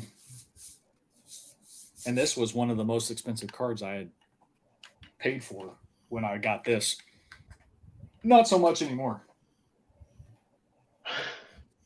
But the Tebow autograph I actually pulled. That's in the Broncos auto collection. So that's kind of cool. That is cool. Was that the card the Snowman was involved with on Blog TV? Say what? The Snowman? No, that one I actually sold. Okay. Because Tebow had made a resurgence. So his card prices started increasing quite a bit. So no, the certified mirror gold freshman fabric quad piece autograph I sold for I think $325. That's a good story though. Yeah, but the whole humping the snowman didn't make it onto video anywhere, and at least not that I'm aware of. Oh, how we wish it would have. Not that I'm aware of, at least. But those who watched it live remember it well, I'm sure. I'm envisioning it now, so it's spicy. Well, it's one of those in which that's not something that you hope to pull something big, but history repeats itself frequently, and when you end up pulling a PC guy was still big money at the time. That was kind of cool. And I held on to it for a while, but I used the money to sell it to finish the other 2 sets. So it was worth it.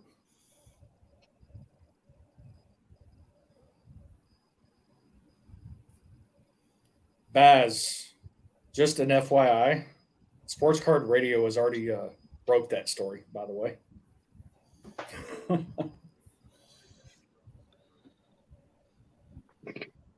Now, not sure about, you know, the latter portion,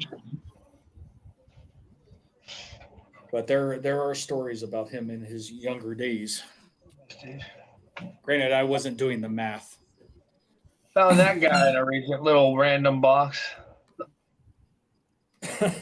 And I thought of you, Steve. So one day, this will be yours. I'll add it to my curio cabinet of my other fellow Bronco knickknacks. Yes. And I will remember. Can you sign it? Of course. Of course. Hey, I got to make sure I leave my kids some valuable, you know, That's right. stuff when I go.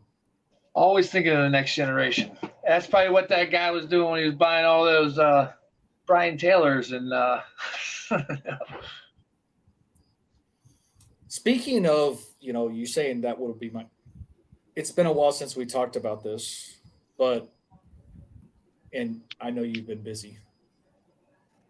Being what's the word I was looking for? Super dad. oh, Any chance you've located your 98 finest football to see if you located a Ryan Leaf? 1 second.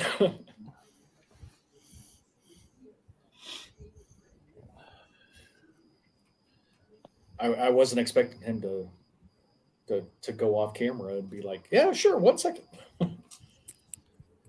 And for those who were curious, we were hanging out one night. And Michael, I think you were there too. Yes, maybe. That's a while ago. It's been a while. It's been like a couple months. And I was going through and showing some of the stacks of shit I had on my desk for sets that I hadn't sorted through. And 98 Finest was one of them, Series 1 and Series 2. And I was like, you know, showing all the main rookies, Woodson and Manning and Moss, all those guys. And I was like, as I was looking through the original checklist or whatever, I was like, the one guy of all things I wouldn't be able to hit in Series 2, because I think Leaf is in Series 2, which he was like the big guy at the time, mind you, in 98. No Ryan Leaf. And Bob was like, I may have one of those. So. No, all good, Baz. With how much shit opened in the Bob and his old man have opened over the years, yeah, that would be a definite possibility in his treasure trove. yeah, and that is true. I'll take a more thorough look. Yeah, I thought I had like a football.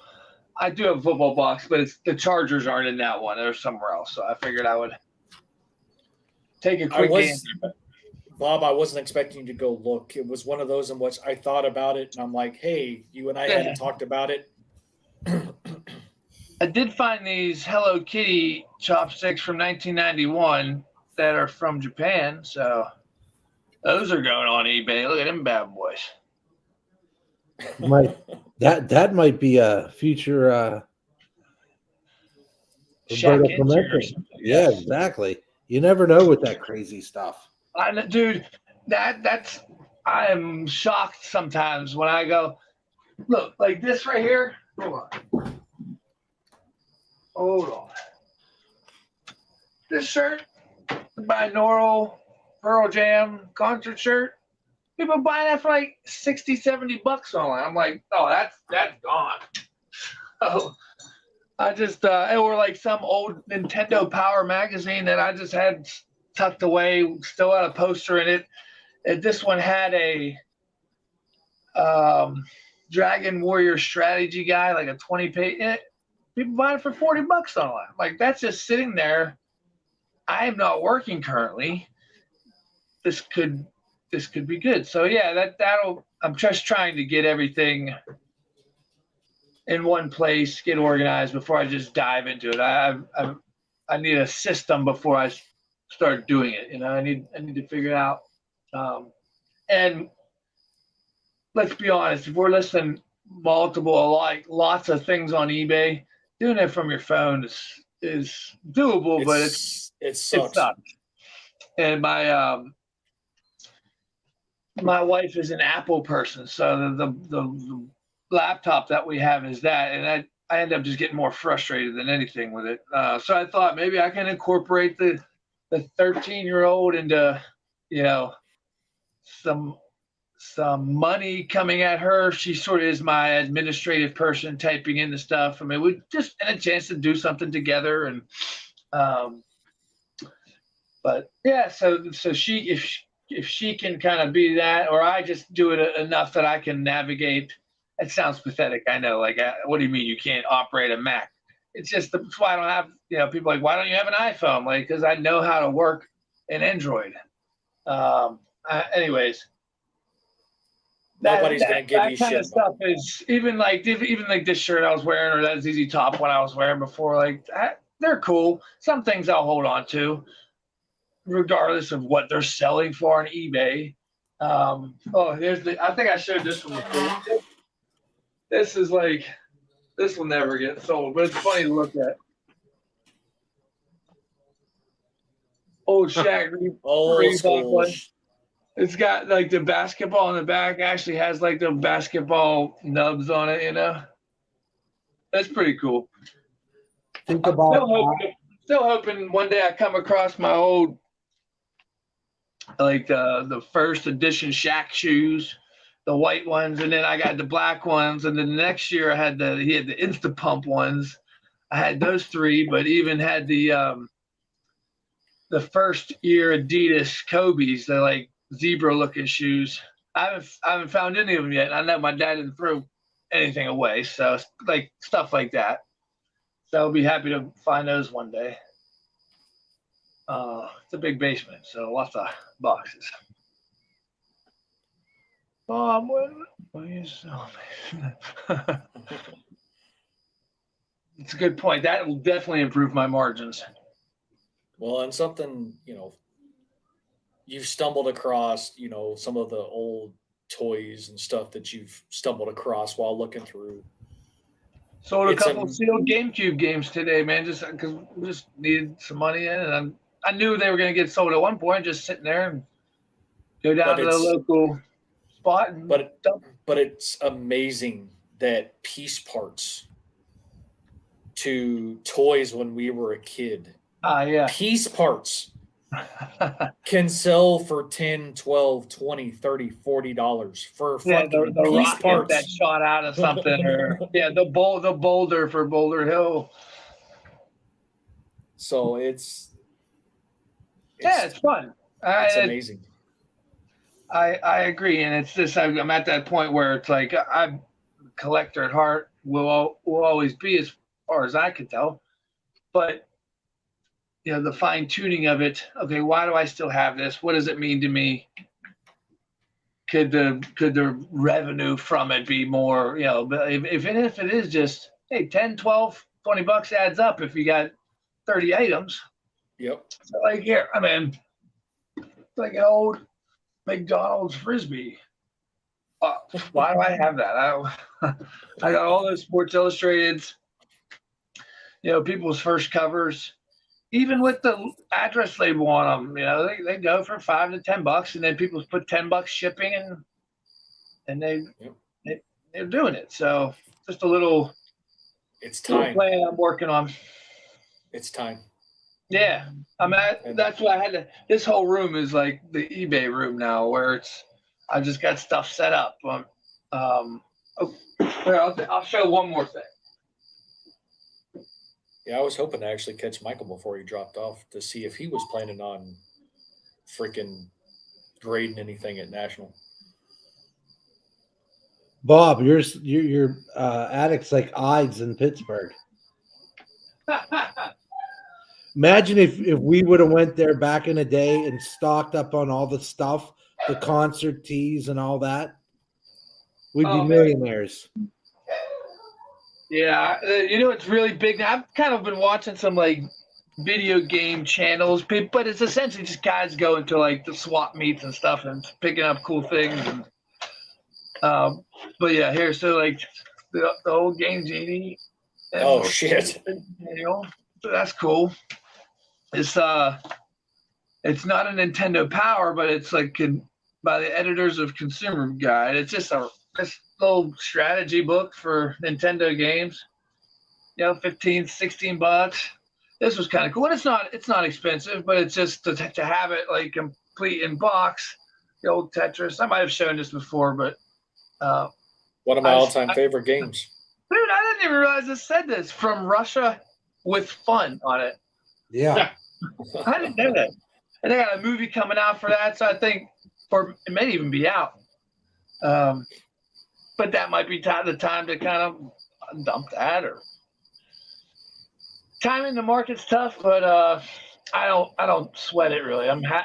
So kind of coming back to all this stuff is I don't have anything into it, it's just here so I can. Yeah. So any margin is a win at that point. So when you've got nothing into it, in a sense, or I think after 30 years, it's been washed from the books, or 40 years, 35 hey, Robert, years. Yeah, that Tetris, you should do well on that. You should maybe get that graded. Yeah. Yeah. I just for shits and giggles and shits, I looked it up. Starting bid is $650 for Tetris 1989 NES Nintendo new factory seal water graded 9.0. I don't know if it'll get that grade. Starting bid is $448. Yeah, I mean, and yeah,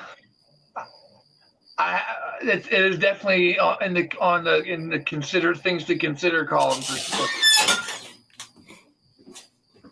I don't know about grading games. I had a couple comics too that I definitely want to, because I would get them, but I don't know, man. I just didn't really read a lot of them, so they just kind of sat there, and I bag and board them, and I mean it's almost like fingers haven't even been touched. That first when you open up the cover and it gets that little bend just from where your finger's holding it. Like people don't have a lot of them don't have that. I don't know, but I don't know anything about grading comics other than it's kind of I think it's expensive. It shouldn't be any more expensive than cards. I don't know. Maybe it's.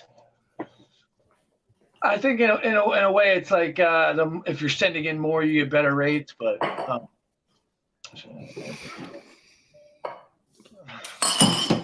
so Bob, I'm going to put you on the spot. Since we got you on the big screen, I'm going to put you on the spot. So I've asked you this before, and you have said yes in the past.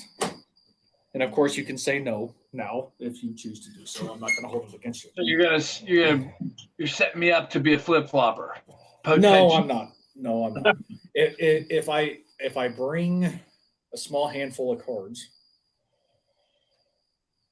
can you go over them with your keen eye to see if they're grading worthy? Yeah, man, I love doing that stuff. That was one of the main reasons why I was asking if anybody was planning on grading anything. Because there's a few things that I would like to get graded. I think I'm aware of some of them, but yes. And I have more, but there's like 10 cards. Okay. That I would like to get graded, but since never doing grading before, and it's not like I could use a group submitter because I trust Manny. I know Manny would do me right, but you've done so much of it. It's like secondhand nature though for you too. What is it spanning? So vintage, anything before like you got 70s and 80s cards? The earliest is 96. Okay. So I feel more confident in my assessment abilities at that point. So I want to get my 3 Kobe Topps rookies graded. Mm-hmm. I have 2 Ace tennis parallels that I want to get graded. Okay.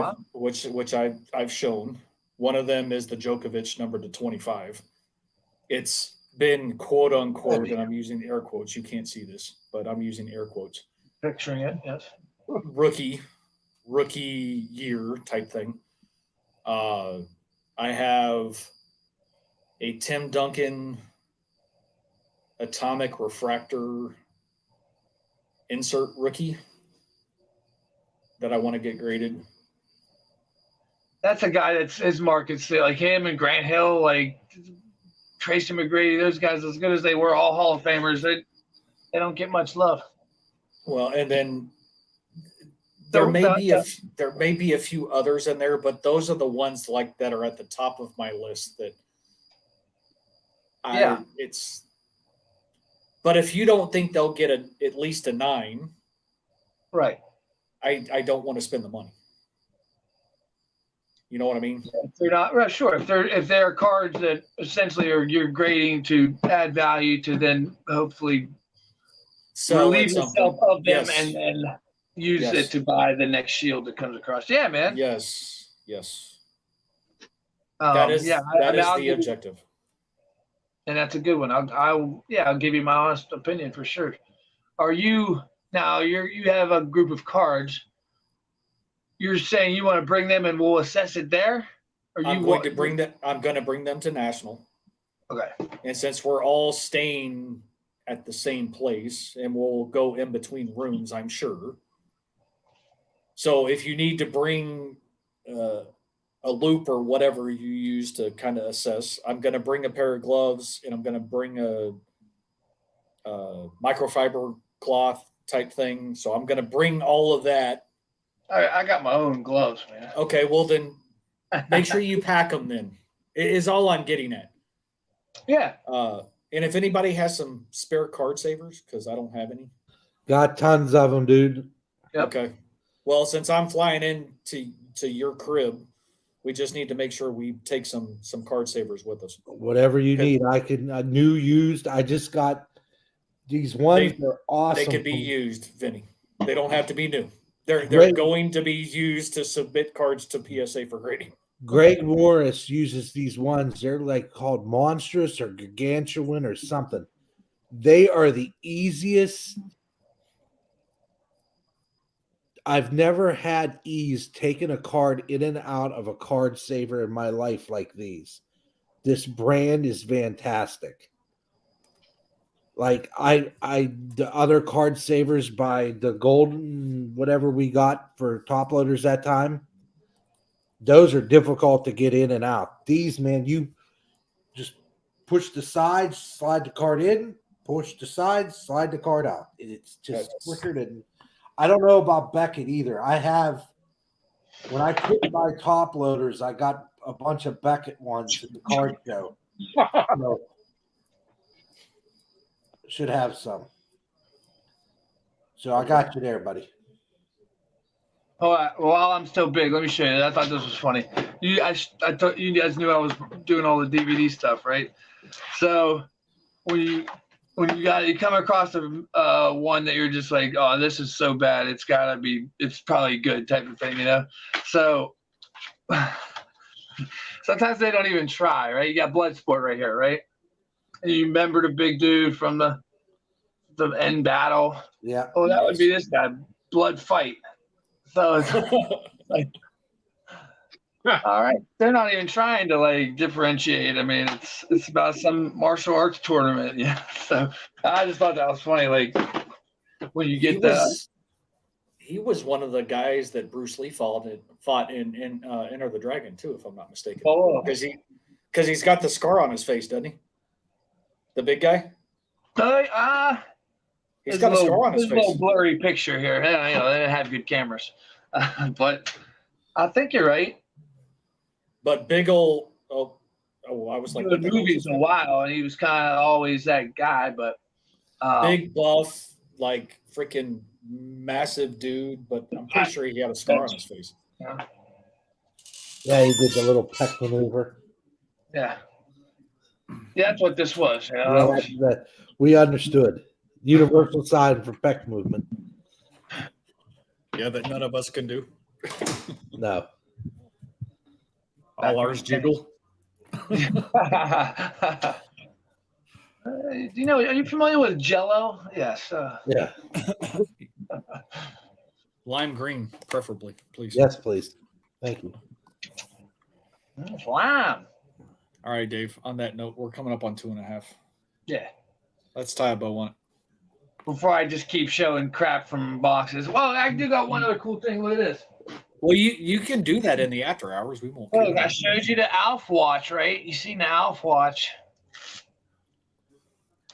And then it's like that, right? But then I just found this dude. Yeah, I don't even know what it's for, but like it's like the finger pincher, but none other than Garfield. Yeah, that's funny. Anyways, okay, wrap it up. That's 30 plus years old, though. Oh yeah. Well, that's gonna be like 35 at least. Yeah, Okay. yeah. Dude, Garfield's from the 70s. That's not from the 70s, but that's definitely early 80s. What are you talking about? I still have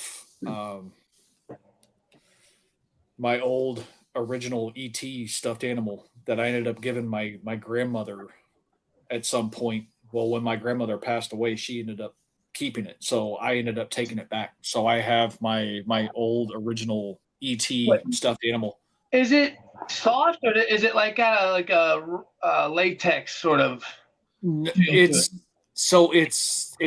a stuffed animal, so it's got some fluff to it, but it's not one in which is like you can't. There's like some tension to it, and then it's got the big old hard plastic fucking eyes.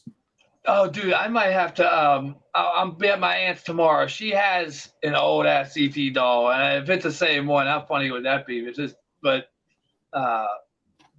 Yeah, that's why I say like, but it's plush, it's squeezable, but it almost has, like I said, like a latex brown that's like its shell, and it's kind of peeling off a little bit in certain places. But yeah, I'll have a picture of it. On that note, Dave.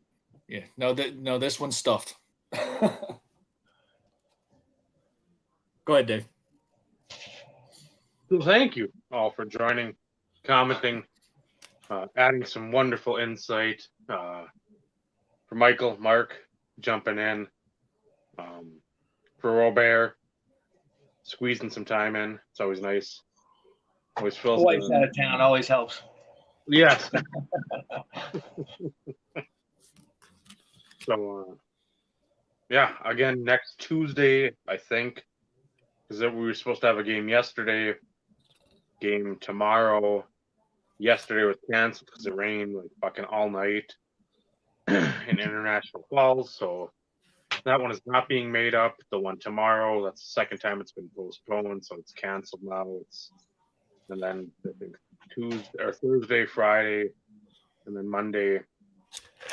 And the playoffs start in 2 weeks, so we'll see what happens. I don't know.